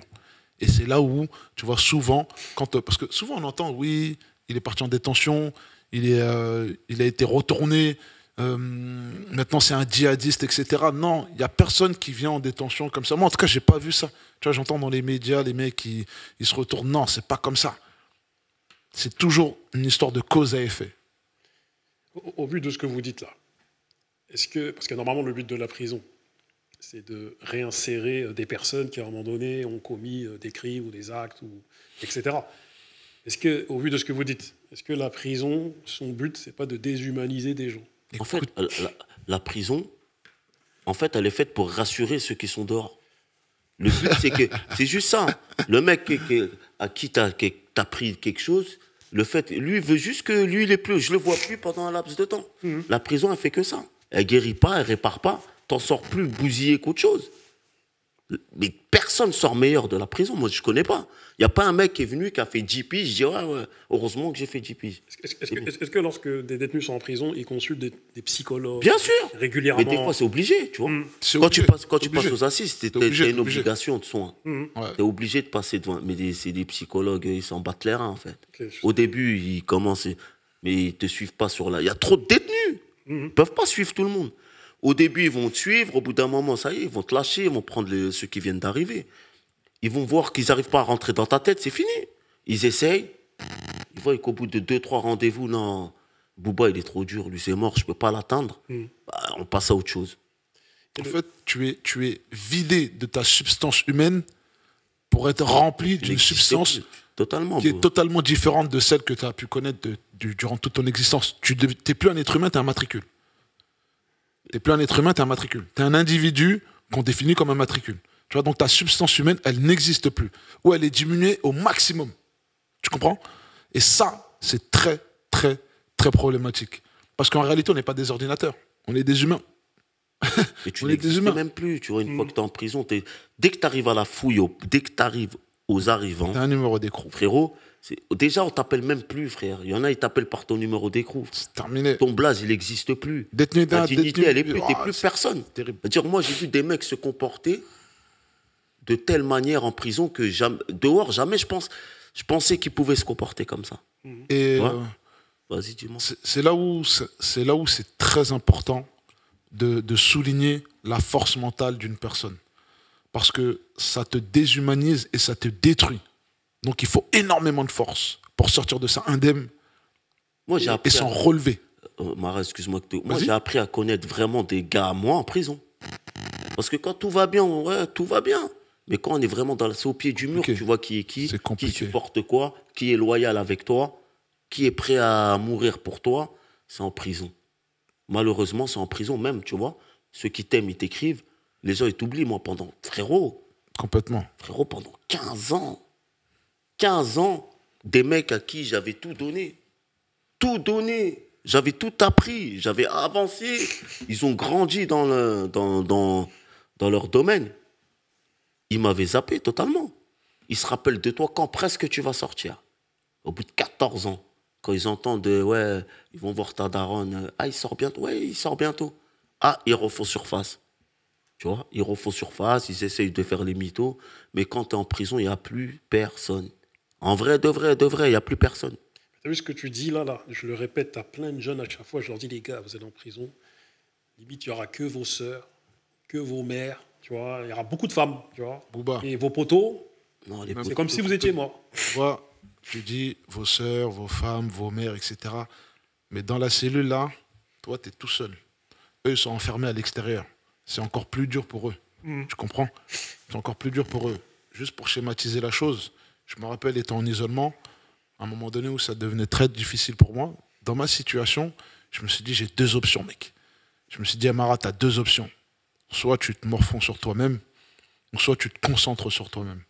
Donc tout ce qu'il y a de positif, tout ce qu'il y a de positif dans cette négativité, va le chercher, trouve-le et appuie-toi dessus. Donc tous les bouquins que j'ai pu lire, etc., tu vois, c'est là où j'ai commencé à lire et à écrire en même temps. Et quand j'ai commencé à lire, il faut bien entendre ce que je dis. Parce que c'est un message qui, pour moi, est fort et il doit être audible. Chaque auteur que j'ai lu était à côté de moi. Quand j'ai lu le Black Panther Party, ils étaient à côté de moi. Tous. Quand j'ai lu Martin Luther King, il était assis à côté de moi. Quand j'ai lu Malcolm X, purée, il était avec moi. Tu vois, quand j'ai lu Nelson Mandela, ils étaient là avec moi. Et ça, je l'ai compris au fur et à mesure que le temps passait. C'est-à-dire, chaque livre que j'étais en train de lire, je te jure, comme il disait Youv, l'être qui avait écrit ce bouquin-là, il était là avec moi. Donc j'oubliais tout ce qui se passait autour de moi et j'étais focus sur les écrits que j'étais en train de lire. Dès que j'ai passé ce cap-là, dès que j'ai trouvé cette paix-là, j'ai commencé à écrire. Et dès que j'ai commencé à écrire, comme dans Hurricane Carter, écrire c'est magique et ça change la donne. Et de cette écriture-là, j'ai écrit un livre et ce livre-là, aujourd'hui même, j'en fais des interventions.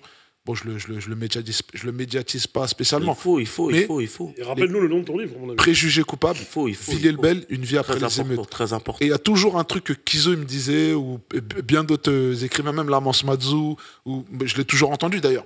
C'est les paroles s'en vont, mais les écrits restent. Et on me l'a répété ça sans cesse. Sans m'en rendre compte, j'ai eu de quoi écrire un livre. Et quand je suis sorti de ce tourbillon judiciaire, je me suis dit, incroyable cette histoire.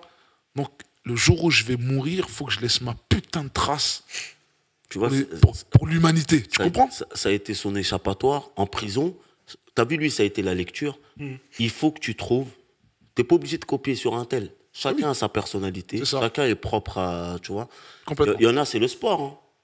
Il y en a, ils se sont révélés. Marathoniens. Tu les vois, frère, c'est des sportifs de haut niveau. Tu vas à Fleury. De ouf. Tu vois le nombre de tractions qu'ils font. Incroyable. Mais t'as mal à la tête. Complètement. Dehors, ils peuvent pas. Tu vois? C'est pour ça que chacun, si tu trouves un truc positif, un échappatoire qui fait que ton cerveau, tu le sors du placard, c'est ce qu'il faut. Et c'est ce qui va permettre d'en sortir meilleur de la prison. Le travail en prison. Moi, il y a 20 ans, j'allais voir un de mes gars, Parlu, comme on dit. Ouais. Et c'est lui qui m'a appris qu'en prison, on travaillait, mais on travaillait pour des sommes modiques. C'est de l'exploitation. C'est ce qu'il me disait. Nous sommes de l'exploitation. en détention. En fait, tu sais, vas-y. Parce qu'en prison, c'est pas considéré comme du travail. C'est une occupation. T'as vu? Toi, tu dis, ils te disent, tu travailles. Mais frérot, c'est une occupation. Pour eux, ils te rendent service, là. Pour eux, ils te rendent service. Alors que, par exemple, à Toulouse, tu travaillais pour Boeing. Tu faisais des bails d'avion. Bah oui. Tu faisais des trucs de ouf. C'est de la maltraitance, c'est de la sous-traitance même. En fait, c'est une espèce de main-d'œuvre pour des grosses sociétés. Mais moi, ils te payaient un peu mieux qu'en région parisienne. J'ai toujours pris comme référence la plantation. Tu vois? C'est ça. J'ai toujours pris comme référence la plantation. Mais ils te disent que c'est pas un travail, mais tu fais 8 heures de bail, hein, et tu travailles à l'atelier. Hein. Voilà. Tu travailles, tu as le tenue de taf, tout ça, mais tu n'as pas le salaire qui va avec. Par heure. Et Par heure, c'est combien par heure? Et l'entreprise 200 € génère beaucoup Celui-là de qui bénéfices. touche 200 €, 200, il est trop bien. C'est ça. 200 € par 200 € par Par mois. mois. Et tu travailles plus, tu fais 35 heures. Hein. Tu fais 35 heures et tout le monde, et tu fais un truc, il te vire. Bah normal. oui, Et t'es viré, C'est et un tu peux luxe, plus hein. retravailler, gros. C'est un luxe. Hein. C'est un luxe. Hein. Vous avez vu, lorsque certains regardent des vidéos de gens en prison Ouais. et qui jouent à la PlayStation, tout ça, il y en a qui disent que, en tout cas dehors, qui disent que, mais en fait, la prison, c'est pas si dur que ça, c'est le Club Med. La prison, c'est devenu hype depuis les réseaux sociaux. Les mecs, ils vont te montrer comment ils font la cuisine, comment ils font des bons gâteaux, comment ils font des bons desserts, comment ils font des belles choses. Mais ils te montrent pas quand ils passent à la cour d'assises. Ils te montrent pas quand ils ont des fouilles. Ils te montrent pas quand ils sont au parloir, quand leur mère elle pleure. Ils te montrent pas quand la femme elle est en train d'accoucher et lui il est en cellule en train de faire des pompes. Et en fait, même, le truc hype, là, ça dure le temps de sa vidéo. Parce que lui, quand il est à la vidéo, il est en galère. C'est fini. Jamais il va filmer ses moments de galère, ses moments ça. où il pleure, ses moments de faiblesse. Ah ouais. Il va filmer, mais en fait, c'est ridicule, en vrai. Tu regardes, on filme quoi? On filme des canettes. Tu filmes, tu fais un gâteau, frère, tu le filmes. En vrai, c'est éclaté. Tu vois ce que je veux dire? Et une fois qu'il a éteint le téléphone, il est en galère. Moi, j'avais tout, j'étais en galère quand même. Hein. Frérot, T'as beau avoir 5 PlayStation, 5 plaques de trucs. tu sais, la prison, ça a toujours attiré les gens, d'une manière ou d'une autre. Tu vois, les gens, ils sont toujours intrigués par ce qu'ils ne connaissent pas. Ils veulent voir ce que c'est que la prison, ils veulent voir ce que c'est que le parloir. Les gens sont toujours intrigués par ça. Et tu as ceux qui capitalisent là-dessus. C'est-à-dire sur les réseaux sociaux, l'air, il est nouveau là maintenant, TikTok, Snapchat, Instagram. Tu vas partager, ça va vite buzzer, ça va vite monter parce que tu montres un endroit qui est exclusivement réservé à une partie de la population qui est hors la loi, entre guillemets. Donc à partir du moment où tu ouvres cet accès-là, bien sûr, tu auras des vues, bien sûr, tu auras de la visibilité. Mais cette visibilité-là, tu t'en sers pourquoi? Tu vois, tout dépend de ce que tu veux faire.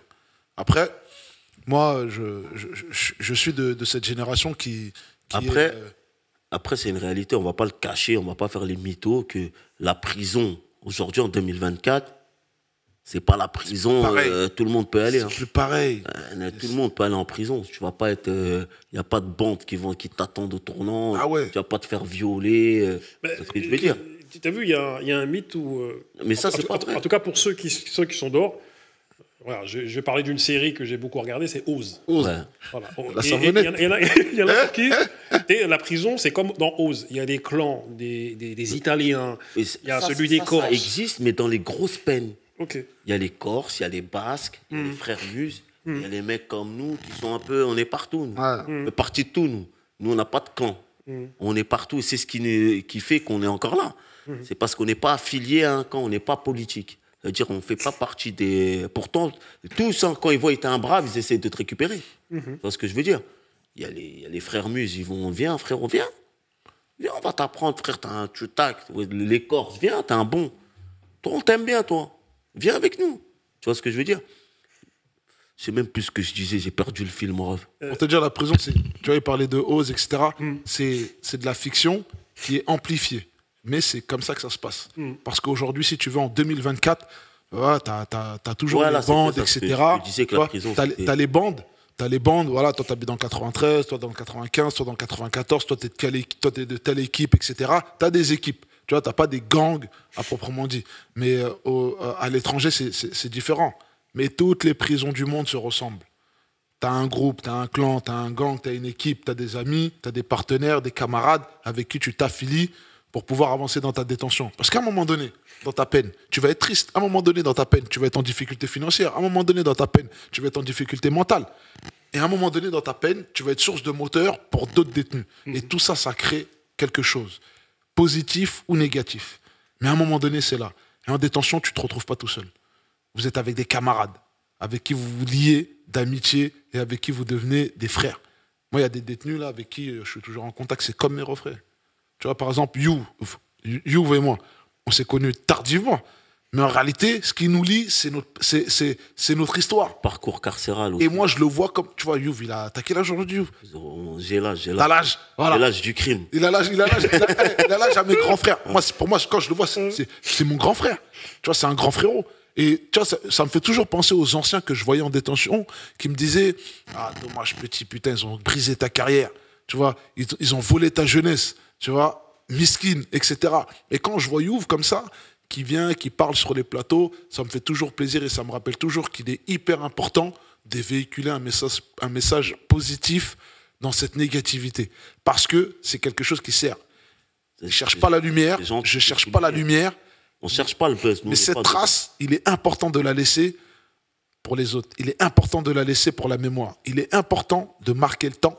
Moi, je pense que c'est un devoir. C'est ça, devoir de mémoire. Tout ce qu'on a vécu, on est obligé de témoigner. Tu vois, sinon on a fait ça pour rien. C'est du gâchis. Tu vois, tu as passé toutes ces années en prison, toutes ces difficultés, et tu montres pas à tes frères que tu t'étais trompé et tout ça, c'était une escroquerie, etc. Du coup, je pense que c'est naturel de le faire. Ceux qui le font pas, on va pas les blâmer parce que c'est très, très difficile, tu vois, de passer des années en prison et de venir dire, de témoigner. Tu vois, tu as besoin de te reconstruire déjà. Nous, comme je disais à Mara, on est des miraculés. C'est pas facile, tu vois. Parce que laisse-moi te couper, mais en plus, lorsque vous étiez en prison, il s'est passé 1001 choses. Frère, tout a changé. Je sais que toi, tes parents, tu les as pas vus partir, il y a plein de... Difficile, des moments difficiles. Et nous, on veut éviter ça à nos petits frères. Parce que, comme il disait, on a été source de moteurs dans le négatif pendant très longtemps. Tu vois, les gens, ils nous suivent même tu vas à Mantes, les gens, ils vont sortir mon blaze, mais ouais, tu vois, les gens, c'est carrément, ils disaient, ouais, dans chaque quartier, t'avais une grosse tête. Ouais, mais nous, c'est lui. Eux, c'est les frères là-bas. 9-5, Saint-Denis, c'est les frères là-bas. Dans chaque truc. Et moi, c'est moi chez toi. Bah, je vais te montrer que non, frérot. Parle pas pour moi. T'as vu, je suis pas un exemple. Je me suis perdu pendant longtemps. On a fait des dingueries. Comme il a dit, on a fait beaucoup de vols à main armée. On a tourné partout. Maintenant, je vais te dire la vérité. Je vais te raconter mon histoire, mais moi-même, parle pas pour moi. Je vais te dire que tout ce qu'on a fait jusqu'à aujourd'hui, c'était que du gâchis. Alors qu'on était en pleine énergie, on avait la pêche, frère. Quand je vois mes potes aller en psychiatrie, le potentiel qu'ils avaient, c'était des braves, c'était des vaillants. Et quand je vois la prison, les dégâts qu'il y a eu sur eux, sur leur famille, parce que même leur famille, elle est bousillée. Toi, tu parles de moi, mais tu vois ma famille, comment ils sont? À cause de moi, à cause de mon parcours. Ça divise des familles, ça brise des vies, la famille. Tu vois ce que je veux dire? Ça veut dire qu'il faut réfléchir à tout ça. Faut pas se dire, le mec, il est en prison, mais lui, c'est que la face de l'iceberg que tu vois. Mais toute sa famille, elle est... Je te dis même pas, ceux qui tombent, qui ont une famille, qui ont des... Nous, ça n'en avait rien quand je suis tombé. J'avais ni femme, ni enfant, j'avais pas d'attache, c'était dur. Imagine-toi, celui qui a une femme, des enfants. Frère, c'est l'une des plus grandes épreuves que je souhaite à personne. Tu vois? Et dis-toi, tu fais cette peine-là et tu sors, t'es bousillé psychologiquement. Déjà, ils t'ont soutenu 10 ans en prison et tu sors, tu dois aller en psychiatrie. Du coup, la souffrance, elle continue, elle perpétue à l'extérieur. Ça veut dire que c'est ça qu'il faut dire aux jeunes. C'est pas que tu vas faire ta peine, tu vas sortir. C'est une répercussion sur toute une vie, frérot. Tu vois, les erreurs, certaines erreurs de jeunesse peuvent te suivre toute ta vie et peuvent bousiller ta famille. Comme je dis, nous, on a eu de la chance. Peut-être c'est l'inconscient qui font qu'on a tenu l'isolement. C'est quoi l'isolement, frérot? C'est le subconscient. Une dinguerie.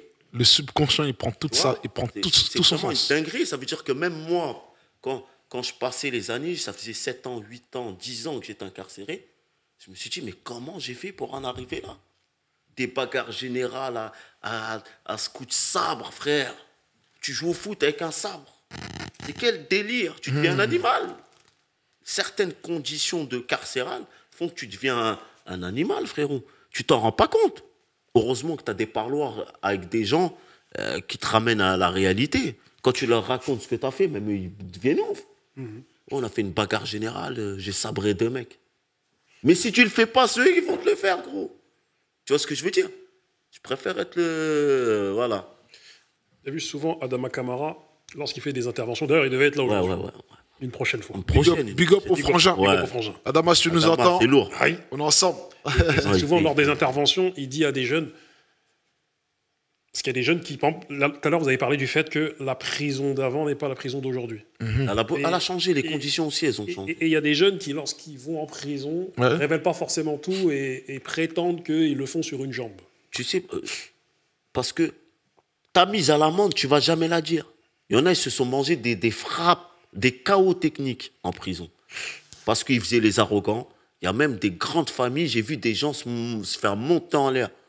Mais ça, c'est tabou, personne ne va en parler. Lui, il va sortir, il ne va jamais dire « Ouais, lui, il m'a mis à l'amende, lui, il m'a pris ça, lui, il m'a pris ça. » Parce que, voilà, on va te parler que du truc positif. J'ai jamais vu un détenu dire « Ouais, j'ai volé un tel et on m'a mis à l'amende en prison. » Les gens, ils vont te sortir que les trucs positifs, comme ceux qui filment. Jamais ils vont filmer un truc où ils sont dans le désarroi, où ils sont en galère. Ils vont te filmer que les trucs qui les mettent en valeur.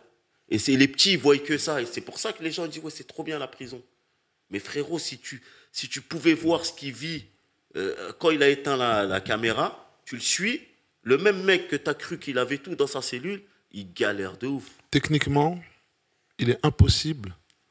Techniquement, il est impossible de faire une peine sur une jambe. Physiquement, il est impossible de faire une peine sur une jambe. Non, frère. Psychologiquement, il est impossible de faire une peine sur une jambe. Parce qu'on est des êtres humains avec des sentiments. Les sentiments, ils montent, ils descendent. Ah, t'as toujours Il y a des jours où tu vas avoir des moments où tu es bien, et il y a des jours où tu vas avoir des moments où tu es très mal. Tu as le moral dans les chaussettes. Donc celui qui te dit il fait sa peine à une jambe, c'est un menteur. Excuse-moi de te couper. Moi, je sais qu'il y a des gars avec qui j'ai grandi. Ouais. Des durs, hein. Des Ouais. plus durs. Hein. Ils m'ont dit, frérot, lorsque la première journée qu'il a passée en tôle, dès que le surveillant a fermé la porte, il a pleuré direct. Bah écoute, c'est des choses, moi, qui ne me choquent même pas, qui ne me surprennent même pas. Parce que l'humain est une science ouverte. C'est un océan. Donc tu peux avoir 40 000 humains avec 40 000 réactions différentes. Et on n'est pas fait de pierre. Donc le plus dur, peut-être le plus sensible.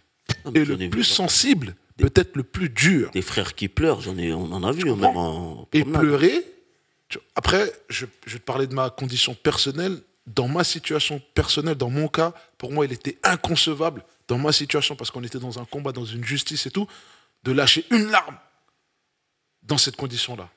Mais aujourd'hui, par exemple, le fait d'être aussi dur dans cette difficulté-là fait en sorte que j'ai une sensibilité qui est extrême sur des petites choses qui, pour toi, peuvent paraître infimes.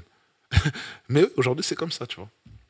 Quel est le statut de ce qu'on appelle les matons en prison, même si tout à l'heure, je sais que tu nous as repris sur ce terme, les surveillants en prison. Avant, on les appelait gardiens, frère. Voilà, Gardien les de la paix. Et quelque part, Ouais. en gardant les détenus en prison, eux-mêmes sont en prison. Non, ils sont... Enfin, c'est ce que certains disent en tout cas. Oui, oui, En- ça c'est... En ayant discuté avec des gardiens de prison, les mecs m'ont... Ils disent que, ouais, pour te rassurer, tu dis, ouais, moi... Il a 40 mais ans, moi, blablabla. mais moi, toi, t'as pris perpète. Ouais. C'est ce qu'on dit aux surveillants. Ouais, mais moi, je vais sortir et toi, t'as pris perpète. Ouais. Sauf que, après, moi, je le vois différemment parce que c'est un choix de vie, il est payé. Il sort tous les soirs, il dort, il voit ses enfants. Du coup, c'est un travail. Tu vois, je vais. Moi, je sais qu'à un moment donné, avec une de mes associations P3, on a visité la prison de femmes de Fleury. Et il y avait un partenariat avec une prison de femmes au Mali, tu vois. Ouais. Et du coup, on a côtoyé un des responsables de cette prison de femmes et d'autres responsables de la prison de Fleury. Et les mecs nous parlaient de statistiques. Ils disaient que, en fait, ce que je vous dis là ça fait écho à ce que j'ai entendu à l'époque, avec ces statistiques qui disaient comme quoi les gardiens de prison, souvent, même divorcent avec leurs femmes pour se marier avec des gens qui font le même métier qu'eux. Bah, tu as vu à Fresnes comment c'est? Bah, écoute. C'est un quartier entier. Tu vois, des gardiens qui se marient avec des gardiennes. Ils sont entre eux, ils sont tous ensemble, ils se marient ensemble, ils Ils vivent vont en ensemble. vacances ensemble. Ils habitent tous dans le même Moi, je me quartier. souviens, j'étais parti à l'île de Ré avec cette association. Héros, Les à gars, Fresnes, ils étaient en, il y a une étaient en vacances résidence, ensemble, la les matons de résidence, prison. à Fresnes, il n'y a que des surveillants. Bouba, C'est un délire, ils vivent ensemble. en réalité, à quel groupe de gens on appartient? Quelle est l'écurie dans laquelle on a grandi? Les surveillants, à la RATP, à la Poste, à la police nationale, au gouvernement, dans la politique, peu importe dans ce que tu veux, là où tu veux voir la chose, c'est que les surveillants, ils sont dans une case, dans un cercle qui font que c'est un cercle très particulier et très fermé. Donc il n'y a que dans ce cercle-là, ton centre de gravité, il va se faire autour de ce cercle. Quand il est ailleurs, c'est compliqué. Donc, ce que tu me dis là, moi, ça ne m'étonne même pas, c'est même pas surprenant. C'est pas surprenant. Et le surveillant, il a les traumas qu'un détenu a. Hein. Parce que tous les jours, il enferme des gens. Il ouvre des cellules, il referme des cellules, il ligote les gens, il tabasse des gens. Entre guillemets, quand je dis tabasse, il y en a qui tapent, il y en a qui... Bon, des fois, il y a des détenus qui méritent des bonnes tartes, qui méritent d'être bien ligotés, etc. Mais le surveillant aussi, il fait face à des traumas qui, à un moment donné, impactent sur sa famille. Bah, j'allais t'en parler. Moi, j'ai connu des surveillants de prison qui faisaient la misère, malheureusement, à leur famille. Et ça arrive. Par rapport au fait que travailler en prison, ça les avait atteints psychologiquement. Même, après, ce syndrome, il touche même la police. Tu vois, c'est des métiers mal aimés. C'est des métiers que les gens, ils n'aiment pas. Ils font ça pour nourrir le... Tu vois. Mais après, les matons, moi, j'en connais. Frérot, j'en connais, même à l'extérieur. J'en ai côtoyé. Des surveillants, il y en a, ils font les choses bien. C'est pas comme à l'époque. À l'époque, c'était tous des barres. Tu vois, c'était une galère. C'était bizarre. Ah, c'était chaud. À l'époque, il n'y avait pas de... Tu pouvais pas faire la diff entre les matons. Maintenant, aujourd'hui, c'est vrai que ça a changé. Tu peux trouver un mec de quartier, c'est un surveillant. Ouais, mais moi, je connais des mecs de trouver un mec. C'est ce que ils sont surveillants. Là, on parle d'une époque où tu vois, ils sont mélangés. Parce que, en fait, un surveillant qui fait bien son métier, il est très bien aimé au placard. Youf, c'est très important ce que tu viens de soulever. C'est qu'aujourd'hui, je pense que, vu que ce soit dans la police, au niveau des pompiers, au niveau de la RATP, au niveau des surveillants pénitentiaires, comme c'est une population c'est la nôtre, donc ils sont sensibles à nos faiblesses, à nos problématiques. Or, avant, c'était des gens qui étaient généralement sur le profil blanc, caucasien, qui ne vient pas du quartier, qui ne connaît pas nos problématiques, donc ils sont insensibles à nos difficultés. Et aujourd'hui, un surveillant pénitentiaire, tu vois, ça peut être un mec de quartier, il sait la problématique du jeune, il la comprend. Donc, il est plus, entre guillemets, dans l'empathie humaine. Il peut condamner les actes, etc., mais dans l'empathie humaine, il comprend. Donc, c'est complètement différent. Il dissocie l'humain du détenu. Tu vois ? Ah, mais il y en a, parfois, c'est les pires, ceux-là. Parfois, il y en a, ils viennent oui, c'est normal. Et ils se comportent pire que certains. C'est normal, ça, c'est même pas surprenant. C'est vrai. Tout à l'heure, on parlait des jeunes qui disent, enfin, en tout cas, certains jeunes qui parlaient de la prison, enfin, en tout cas, qui prétendent faire la prison sur une jambe. Ouais. Et maintenant, il y a aussi, parmi ces jeunes-là, il y en a aussi qui, pour eux, la prison, ça fait partie de leur CV de la street. Et moi, je me souviens qu'à une époque, aller en prison... Je pense que ça a changé. Aller en prison, c'était pas la mode. Moi, je sais que notre époque à nous, là, les années 80-90, c'est pas tout le monde qui rêvait d'aller en prison. Il n'y avait pas autant cette fascination du bad boy. Aujourd'hui, après, c'est les réseaux sociaux, frère. Ça en fait partie. Hein. Moi, je vois des petits qu'on m'accompagne avec mes gars. Quand ils sortent de prison, ils ont un nouveau statut. Quand tu écoutes... T'es dans la nouvelle street. Bah, c'est ça qui entretient les frères dans la délinquance. Parce que moi, quand je sortais de prison, frère, on était adulés. On dirait on a fait un truc de ouf. On dirait on a fait un truc de ouf. Alors que celui-là qui a son bac, celui tu vois, qui réussit dans les études, il longe les murs dans le quartier. C'est-à-dire, c'est vrai qu'il y a une certaine fascination pour les mauvais garçons dans la rue. Et c'est ce qu'on contribue avec le frangin à enlever cette image-là. C'est pour ça qu'on se bat tous les jours, là. C'est pour ça qu'on est là aujourd'hui, c'est pour ça qu'on discute. Parce que regarde, t'as vu, vous qui êtes là, on va se retrouver face à une assemblée de jeunes des quartiers, dont certains qui sont en mode on traîne et on est fasciné un peu par la street, tout ça. Et je dirais même qu'aujourd'hui, même les profils, ils sont variés. C'est-à-dire que même un mec qui n'est pas forcément un voyou de cité... Il va le devenir. Il connaît même le jargon du bicraveur et tout. Et même lui, secrètement ou publiquement, il est fasciné par ça. Booba. C'est-à-dire que il y a une vous maintenant, vous allez arriver dans une assemblée. Juste, vous avez dit, t'as vu, moi j'ai fait un peu de prison, j'en ai fait. Le regard va changer. Booba, il y a un canal de diffusion qu'il faut pas oublier, qu'il faut prendre en compte. Et ce paramètre-là, c'est le rap. Tu en parles souvent dans tes émissions. Et le rap a une contribution néfaste, malheureusement, sur ce que tu viens de nous expliquer. Il est important de faire comprendre que le rap, c'est une bonne musique. C'est une musique de jeunes, machin, etc. Mais il est important aussi de mentionner, de souligner que dans le rap, il y a la glorification du crime.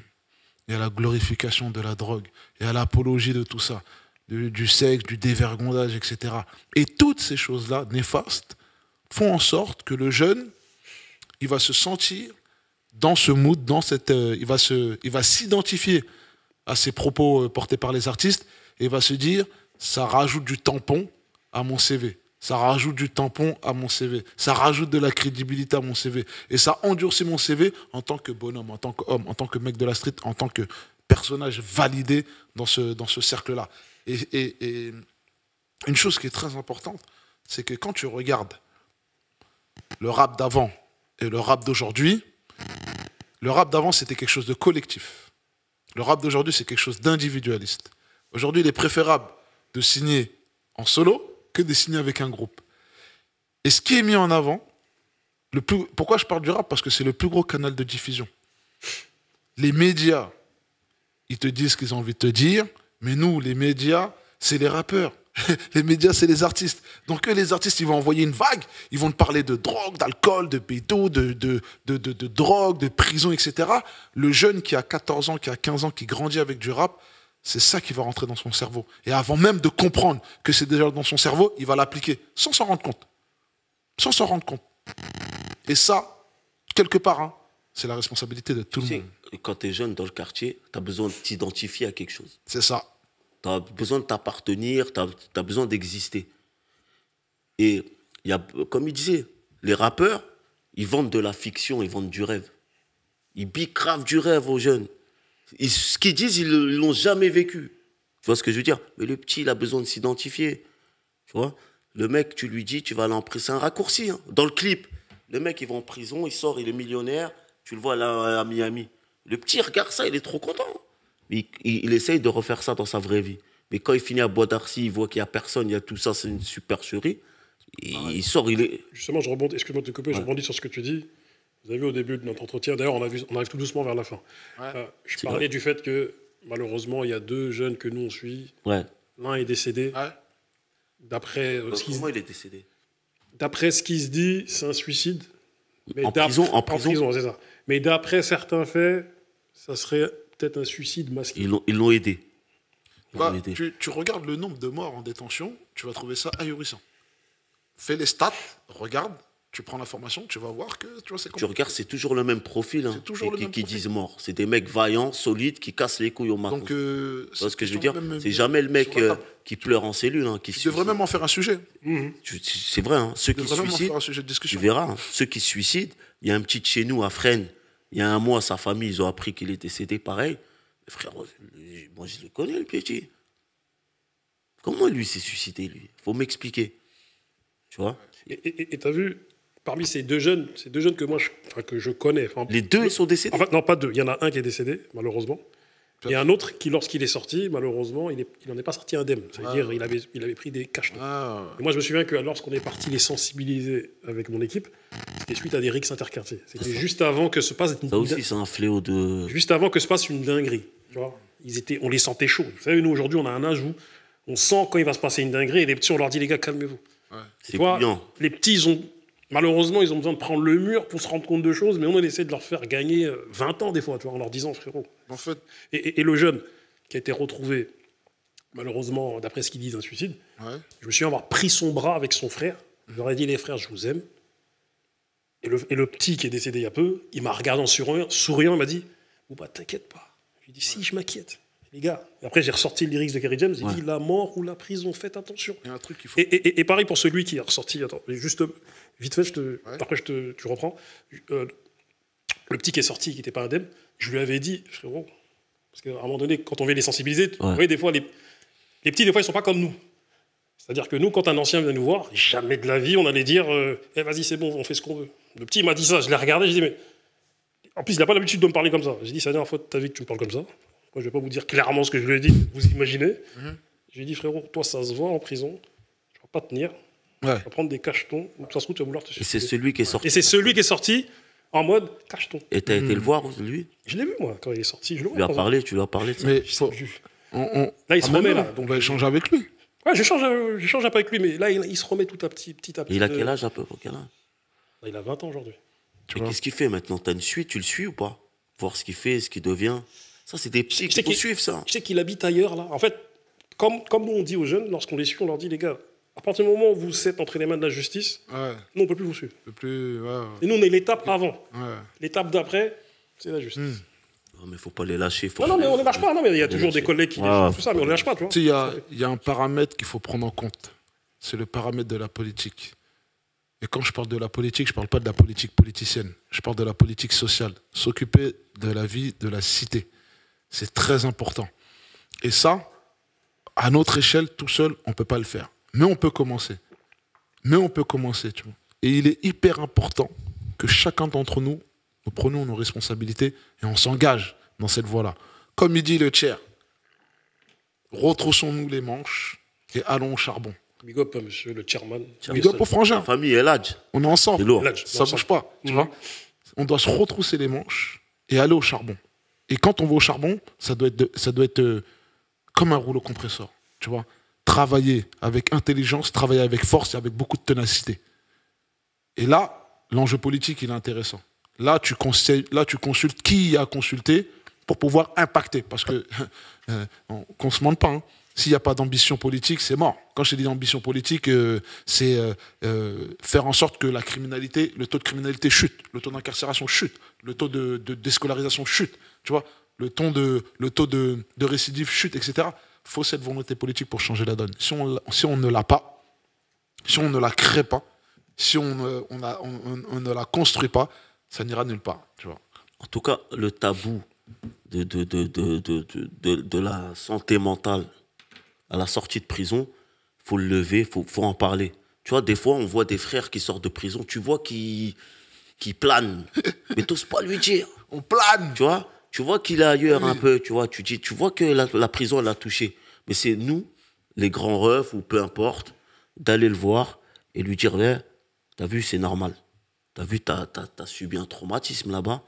N'aie pas honte, viens, on en discute, et t'essayes de parler avec lui pour qu'il aille mieux.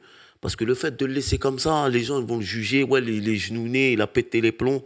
C'est que de pire en pire. Tu sais, nous, on est sortis, moi, mes potes qui sont en psychiatrie, ils sont sortis en 2014.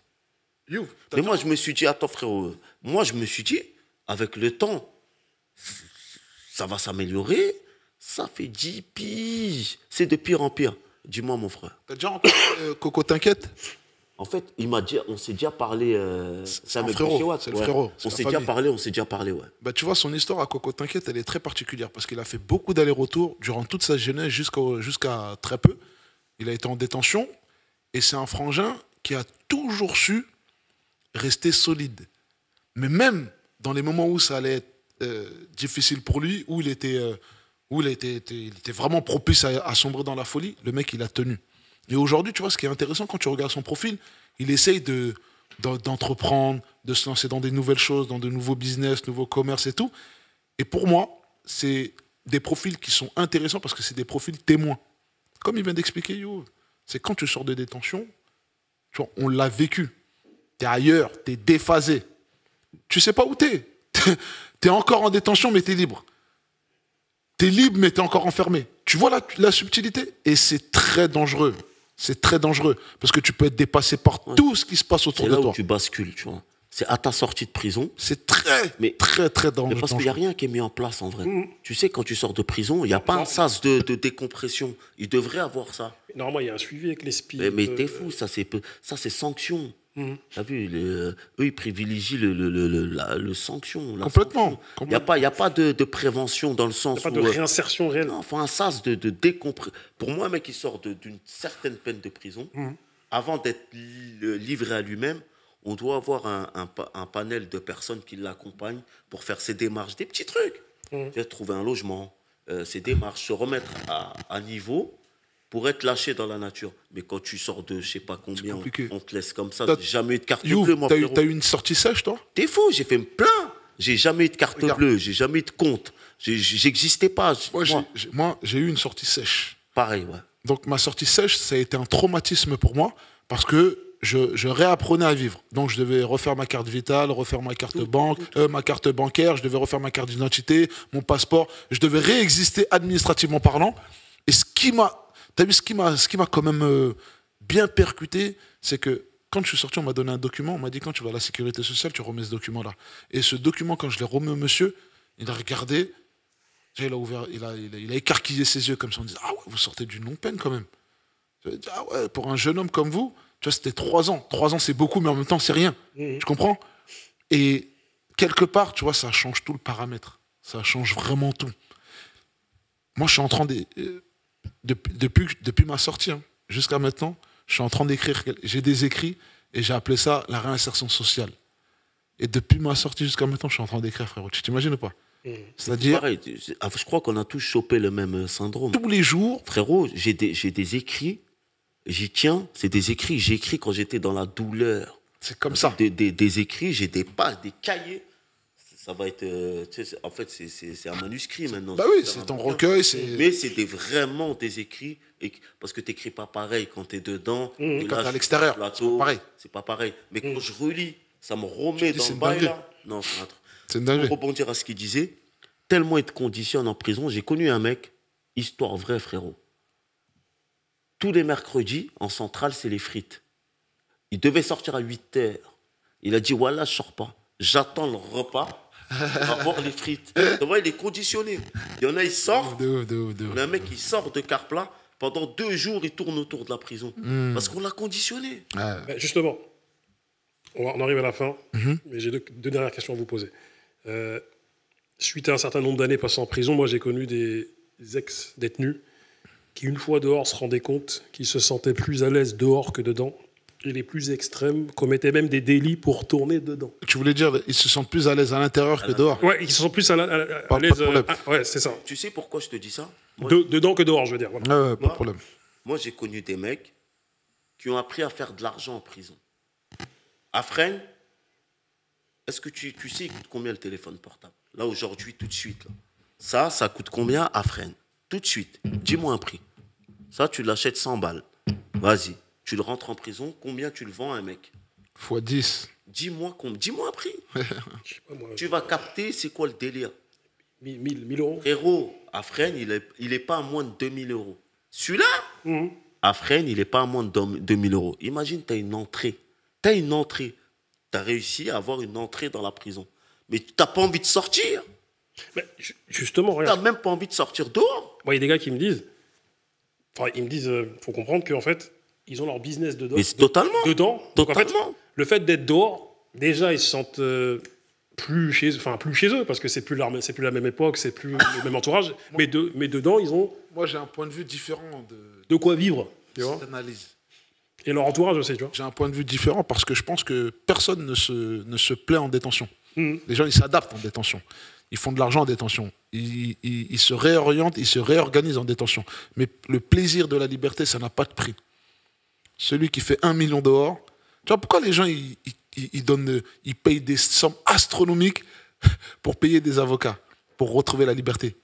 Le dernier exemple qu'on a en date, c'est Puff Daddy, 50 millions de dollars pour retrouver la liberté. Tu comprends? Bon, après, ce qu'il a fait, c'est... Voilà, c'est un serviteur de Satan, lui. Tu vois ce que je veux dire? C'est un suppôt de Satan.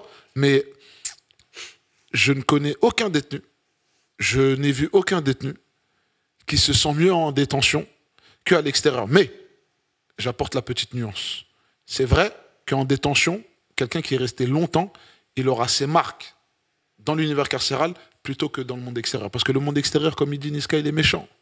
Le monde extérieur, il est même- méchant. En fait, Bouba, je ne sais pas si tu réalises. Même acheter du pain, moi, j'ai Frérot, vu je des sais mecs. pas, je sais pas si tu réalises, tu es assisté pendant X temps. X temps. Ça veut dire qu'on fait tout à ta place. On pense à ta place, frère. On fait tout à ta On me place. dit, tu en vas te prison. doucher, tu vas te doucher. Ça veut dire c'est que cela. tu as vu ce cadre que tu as en prison. Une fois que tu sors, tu dois tout faire tout seul, aller à la CAF, aller payer ces trucs. Et là-bas, il n'y a pas de Tes loyer. charges, ton travail, tes impôts, Tu vends etc. ton téléphone, tu te fais des 7000 euros par jour. Il y en a, ils font. Je te parle sérieux. À Fresnes, ceux qui ont les entrées de téléphone, Ah, ils font beaucoup d'argent. Beaucoup d'argent, frérot, c'est en réalité. c'est mieux que de vendre de la coke dehors. C'est-à-dire, le mec, il sort avec des 70 000 euros. Vas-y. C'est un écosystème. Comment il va les faire, lui, dehors? Comment, lui, dans sa tête, il va monter un business pour gagner? Non, il y en a, c'est pas qu'ils se plaisent en prison. Mais, Ils se débrouillent. comment dire ça? Ils mettent l'utile à l'agréable. Je suis en placard, bah, je vais user de ce temps-là pour me faire de beaucoup d'argent. C'est pour ça qu'il y en a dehors, ils ne savent pas faire d'oseille. Mais quand tu les mets en prison, c'est des businessmen. Tu vois, c'est des businessmen. Après, je pense que. Tu as vu, c'est le thème de l'émission. Hein. Je pense que ça fait partie des séquelles. Totalement. Tu es là, à un moment donné, tu te sens plus à l'aise dedans plutôt que dehors, alors que ça devrait être l'inverse. Si tu n'avais Tu pas sais même forcément plus, fait un dehors, bon séjour. dedans, frérot, ça devient la même. Au bout d'un moment, tellement tu fais de la prison, tu as des problèmes de tous les côtés. Ah, t'es déphasé. Dehors, dedans, tu sais même plus où t'es, tu planes. Frérot, j'ai vu des mecs, jusqu'à aujourd'hui, ils sont collés.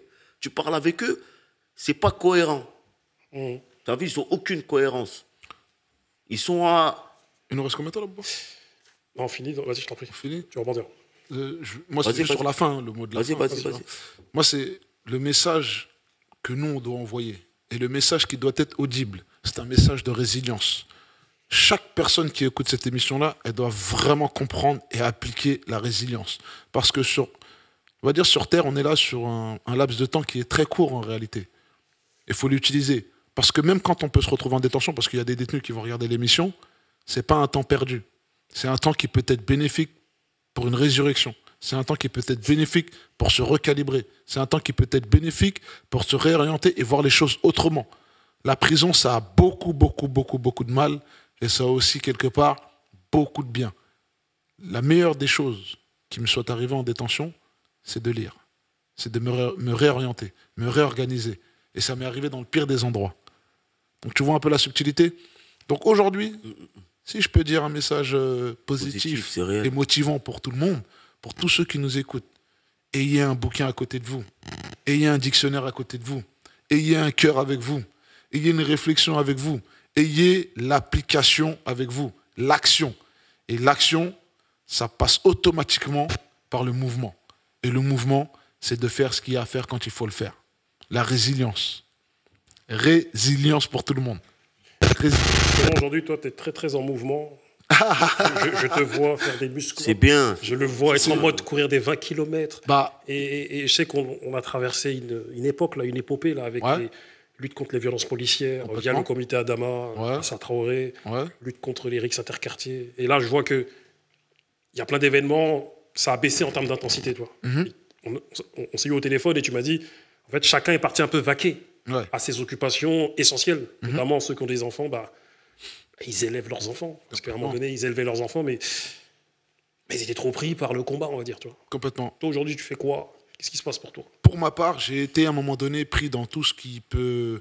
Tu vois, j'étais pas dans une colère, mais j'étais dans un message de revendication qui était très fort sur l'injustice, l'insécurité, les déséquilibres de la vie, tu vois, et les traumas que nous vivions ou que nous vivons. Il était important pour moi de dénoncer ça. Donc j'ai migré entre les différentes associations, les différents mouvements, et aujourd'hui il en résulte une seule chose, c'est qu'en réalité chacun fait son bonhomme de chemin et chacun trouve midi à sa porte. Et dans ce chemin-là, dans toutes ces luttes, avec tous les différents mouvements, tu vois, j'ai ma part de réserve et mon scepticisme qui se met en place. Donc aujourd'hui, je suis en retrait. La convergence des luttes, malheureusement, n'est pas bonne dans toutes les luttes. Quand tu regardes ce qui se passe aujourd'hui, que ce soit dans les manifestations, que ce soit dans les rassemblements, la convergence des luttes n'est pas la bonne option ni la bonne solution. Il ne faut pas se tromper. On est dans une ère où tout le monde doit s'asseoir à la même table, tout le monde doit manger de la même façon, tout le monde doit avoir le même dialogue. C'est faux. Et ce schéma-là, il ne me convient pas. Donc il est d'office pour moi, il est automatique pour moi de me mettre en retrait et de rester comme un moine Shaolin dans mes occupations. Et mes occupations, c'est mon développement personnel. C'est travailler sur ma famille, travailler sur mes amis, travailler sur moi, travailler dans mon endroit, m'occuper de ma propre personne et de mes gens. Tu impactes ta personne, tu impactes la personne autour de toi et ça fait l'effet cumulé. 1, 2, 3, 4, et t'es là, tu impactes tout le monde. Je fais énormément de sport aujourd'hui. C'est du développement personnel. Je fais énormément de courses. C'est un game changer. Et toutes ces actions sportives, en réalité, c'est un seul but, de s'améliorer. Tant pour moi, les gens qui m'entourent, et impacter au maximum. Tu vois, parce que j'utilise les biais des réseaux sociaux, j'utilise aussi ma propre personne quand je vais au contact directement des gens. Et tout ça, pour moi, c'est positif. Au lieu de crier pas de justice, pas de paix, au lieu de crier Free Palestine tous les jours, bien sûr on est dedans, pas de justice, pas de paix, bien sûr on est là. Bien sûr on est dans les mouvements, bien sûr, on soutient toutes les causes. Mais à un moment donné, je pense qu'il faut travailler. Et il faut travailler pour de vrai. Crier, c'est bien, travailler, c'est mieux. allier les deux, c'est bien. Mais faire un avec beaucoup d'énergie et un autre de manière très pragmatique, c'est mieux. Tu vois. Après, c'est pas de la critique, mais c'est mon analyse, puisque tu m'as posé la question. Donc aujourd'hui, voilà, je suis un peu plus en retrait sur ces différents mouvements. Mais je pense que le canot, l'espace que j'utilise en ce moment, le levier du sport, pour moi, il est nécessaire. Bien, c'est positif, c'est Et positif. pour vite faire rebondir sur ce que tu dis, Ouais. je pense que élever ses enfants et s'occuper de sa famille, c'est le C'est plus tout grand acte autant militant. honorable. C'est le plus grand acte militant et le premier C'est acte ça. militant. on va dire. L'arme la plus puissante, frérot, elle est là. Mm. Si on s'organise ici, si on s'éduque ici, si on travaille ici, crois-moi que les manifestations qu'on fait à je sais pas combien de personnes là, c'est pas pareil. Hein. 10 cerveaux, bien organisés, bien structurés, bien montés, crois-moi, ça fait des foules. Tu vois ce que je veux dire? Voilà. Youf, avant que tu fasses ta conclusion, parce que j'avais une question que je voulais vous poser depuis. Dis-moi. T'as vu, tout à l'heure, je vous parlais de Ose. Ouais. Et dans Ose, on a vu à des Bézi, ça donnait à des pratiques pas très catholiques, comme on dit. Tu vois. Ouais. Du peuple de Lot. Voilà, exactement. Et du coup, on a ce mythe où on se dit qu'en France, moi je sais que pendant des années, nous on s'est dit en France, les viols, ça n'existe pas en prison. Non, ça existe. C'est-à-dire, Ça y Et est. moi, tu sais, je vais te dire, tabou de ouf. Moi, j'ai vu des mecs, tellement ils sont restés au placard, ils couchent avec des mecs. T'as vu, ils couchent avec des mecs, mais quand ils sortent de prison, t'as vu, Ils reprennent leur sexualité Là, normale. je suis pas homosexuel. Hein. Tu vois, du coup, c'est pas un mythe, c'est une réalité. L'être humain, dans certaines circonstances, il devient barjot. Un exemple, rien à voir. Quand il y a eu un crash d'avion, je sais pas, une altitude, il y a des humains, ils se sont mangés. ouais, c'est Tu ça, à vois. l'époque. Ouais. Dans certaines difficultés, il y en a, ils pètent un plomb, ils deviennent. C'est une réalité. Ça, c'est pas un tabou, ça, je l'ai vu. C'est une dinguerie. Toi, aujourd'hui, qu'est-ce que tu fais? Parce que je sais que je te pose la question, même si je sais. Non, Et en fait, que fais-tu? J'ai pas répondu à ta question, mais je vais répondre. vas-y. Ouais. En fait, moi, je me suis retrouvé. Je fais ce que j'aime aujourd'hui, c'est que je m'occupe de la jeunesse et je suis libre. C'est parce que je travaille dans tous les quartiers de France. Je vais au chevet des frères qu'on n'écoute pas. Tu vois, je fais partie d'une association qui s'appelle Médiation Nomade. Là, demain, je vais à Roubaix. Avec Yazid Kerfi. Avec Yazid Kerfi. J'espère qu'un jour, avec François Bess aussi, j'espère que tu nous réinviteras ensemble. J'aimerais bien les inviter Si, et que avec tu grand sois là. plaisir. Ils acceptent. Ouais, Yazid, j'en avais déjà parlé parce que je le connais depuis Ils acceptent. une dizaine Et d'années. demain, on est à la fac, Mhm. parce que j'interviens aussi à la fac de Nanterre, des masters, tu vois. On fait plein de choses, tu vois. Voilà, je travaille au sein de cette association. Le concept, c'est on intervient la nuit dans les quartiers, dans les zones les plus que les gens ils osent pas y aller, Les plus noirs. les plus sombres. Les plus noirs. J'étais allé une fois Voilà. en 93 avec lui. Et... C'est lourd. Ouais. Il Il parlait avec des jeunes, dans Parlait les avec camions. Louvre, voilà. il est audible. Hein. Mm. Il est audible. Non, les frères, ils nous tiennent. Non, tu sais pourquoi? Audible. On essaie d'être crédible. C'est pour ça que je viens, tu m'entends un peu partout, parce que faut que notre parcours il serve à quelque chose. Parce que pour moi, si Mara, moi, on a fait tout ça, et au final, on fait rien de la galère dans laquelle on a été, pour moi, c'est du gâchis. Tu vois. Il y a une vidéo TikTok qui tourne de toi, là.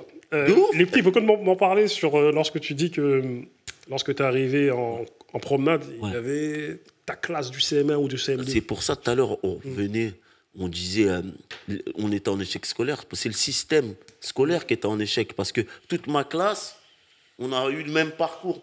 Tu vois. C'est l'école de l'époque qui a fait de nous ce qu'on est aujourd'hui. J'ai retrouvé ma classe de CM1, ça fait sourire.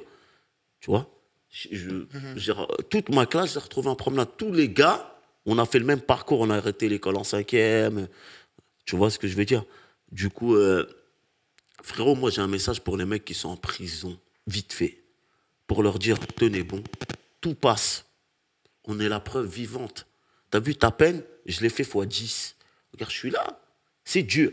Très, très, très dur. Tu vas passer par des moments très, très difficiles. Tu vas croire que tu vas pas pouvoir t'en sortir. On va te condamner à 20 jours de mitard. Tu vas croire que c'est insurmontable.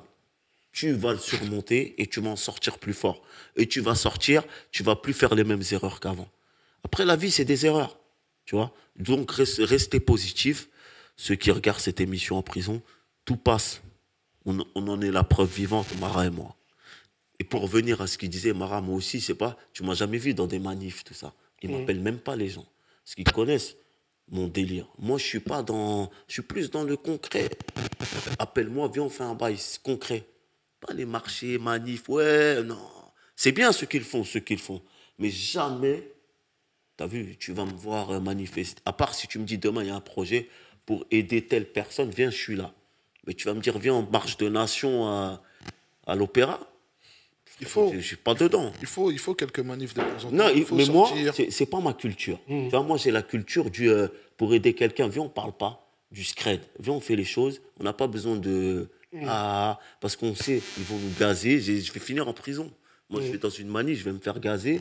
Je vais finir en prison, encore dire, ouais, regarde. Pour éviter tout ça, je préfère marcher dans mon coin. Moi-même, ça. On finit par toi, mon ami. Mais c'est étonnant parce qu'en réalité, on fait le même taf. Tu vois, sans s'en rendre compte. C'est réel. Tu vois, moi-même, je suis dans le social, je suis éducateur, j'interviens dans des quartiers, j'interviens dans des structures. Après, même à titre personnel, en tant qu'auto-entrepreneur, tu vois, j'interviens que ce soit dans des centres fermés, dans des maisons de quartier, dans des collèges, dans des lycées, des facs, etc. Et ce que j'en retiens, ce qui est étonnant, c'est que tu as une partie des gens qui te regardent avec des grands yeux, qui se disent waouh. Et tu as une partie des gens qui se posent la question, mais en disant, ils n'ont pas été traumatisés à vie, eux. Tu vois? Et ça, pour moi, c'est une question qui est existentielle pour toutes les personnes qui souhaitent, tu vois, travailler dans le social. Et la raison, parce que tu sais, au début, quand je suis rentré la première fois dans la classe, ils ne savent pas qui je suis. Excuse-moi de te couper. Ils ne savent pas qui je suis. Je dis, c'est qui celui-là? T'es assis, tout ça. C'est qui celui-là? Et quand tu dis ton parcours, il change. Il change, tu vois, même l'être humain, il change de comportement. Complètement. Et tu as vu, quand tu t'es amené à parler avec eux, tu vois qu'ils attendent le moment où tu dis une dinguerie. Ils disent, lui, forcément, s'il a fait peut-être toutes ces années-là, à un moment, il va te sortir une folie. C'est-à-dire, tu parles avec eux. Et quand ils voient que ton discours, il est structuré, que tu arrives à parler proprement, ils disent, ouais, mais au final, ouais, tu peux surmonter toutes ces années-là et te réparer et passer à autre chose. Après, c'est un combat, c'est pas facile. Hein. Mais moi, ce qui me fait du bien aujourd'hui, c'est de m'occuper des jeunes, tu vois, les jeunes qui me ressemblaient à l'époque et leur dire, oublie ça, viens, on fait ça. Je te promets que là, tu vas aller mieux que là. Tu vois. Sur ces mots, mes frères. Je pense que les choses ont été dites. Non, franchement, ça m'a fait plaisir d'échanger avec vous. Plaisir complètement partagé. J'espère que les auditeurs... C'était le but. Tu vois, on en parlait depuis un certain moment. Il fallait qu'on trouve les bons candidats. À un moment donné, j'ai cité ton nom, il m'a dit « Non, Mara, c'est bien. » C'est vrai que tu vois, moi, je suis une galère. Moi, il m'invite. Ouais. T'as raison. Pour l'interlocuteur, t'as raison. Non, parce que regarde, t'as vu, voilà, pour finir vraiment, malheureusement, j'ai ma responsabilité dans certaines choses, là, ce qui se passe aujourd'hui. Le fait d'avoir, voilà, j'ai fait plusieurs thèmes, dont le thème c'était raconter son passé de bandit et se glorifier le banditisme. Mais dans ces émissions, c'est comme si moi j'étais contre les mecs. C'est-à-dire que moi, je voulais les pousser. Bon, mon but, c'était de les pousser dans leur dernier retranchement. De quelle émission? Et voilà, j'en ai fait 2-3. Voilà. Et du coup, malheureusement, ce modèle a été. Comment dire il y en a qui se sont inspirés, mais malheureusement, ils te refont ce genre de modèle, mais sans nuance, sans rentrer dans des profondeurs. En laissant que l'interlocuteur raconter que. Ce qu'il a fait avant, sans rentrer dans une espèce de recul et de conseil vis-à-vis des jeunes. Tu vois. Donc j'en prends cette responsabilité de... J'ai fait des émissions qui, à un moment donné, malheureusement, ont inspiré d'autres médias, mais sans la nuance qui va avec. Et ça m'attriste. Et c'est pour ça qu'on vient chez toi. Et c'est pour ça que tu as vu quand Youv... Authentique, mon ref. C'est pour ça, sinon on vient même plus. Et il nous appelle partout, on vient plus. Parce que je sais que toi, de base, tu m'avais dit, c'est pas trop chaud. Toi, tu m'as dit... Je dis, franchement... Moi, j'évite ce genre de... Mais si tu m'invites avec des refrains, je sais que leur discours, il tient la route, je viens. Moi, il m'a dit... Tu m'invites avec des mecs qui font les voyous, je peux pas. Bouba, j'ai mal à la tête. Après, ça veut pas dire que les émissions que j'ai faites, raconter son passé de bandit et se glorifier le banditisme, les gens avec qui je l'ai fait, ce sont des gens bien, parce qu'on a argumenté. Non, c'est pas eux. Le problème, c'est les émissions qui ont été faites après par d'autres personnes, sans nuance. Ouais, c'est ça. Le problème, c'est les émissions d'après. T'inquiète pas. Juste pour buzzer. C'est bien compris. Voilà, juste pour buzzer. Tu vois. Et les gars, s'il vous plaît, arrêtez. En tout cas, Moi, je pense que tout a été clair. On a bien débattu, on a bien échangé, on a donné nos différents points de vue. Youv, il a son expérience, moi, j'ai la mienne. Et l'idée, c'est de la partager. Il y a quelque chose qu'il faut prendre en compte. C'est dans beaucoup de nos cas, tu as les gens qui vont travailler avec toi et les gens qui vont travailler contre toi. Et ça, c'est quelque chose qu'on a oublié de mentionner. Et les gens qui travaillent contre toi, bien souvent, c'est les gens de ton quartier et les gens qui sont avec toi. Tu vois, ici, tu fais ce que tu fais et tu as des gens qui vont te critiquer. Et l'idée, c'est de travailler, c'est d'avancer.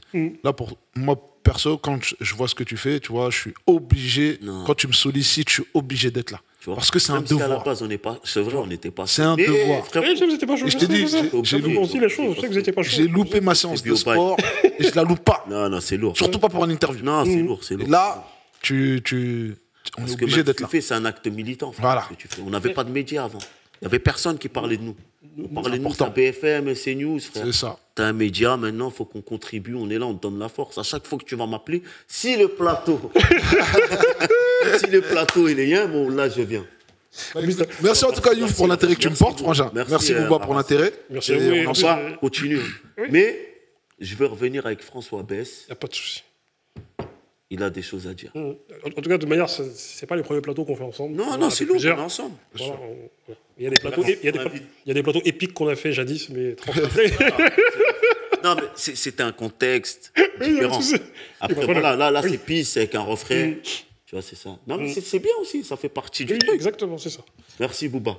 Merci à la technique, merci à Leïla, merci à tous les frères, merci au monsieur le technicien. C'est un homme de l'ombre. Il n'aime pas qu'on cite son blase, mais tranquille. Qui, Pierrot? Pierrot, big up. On est ensemble. Merci. Merci, la force.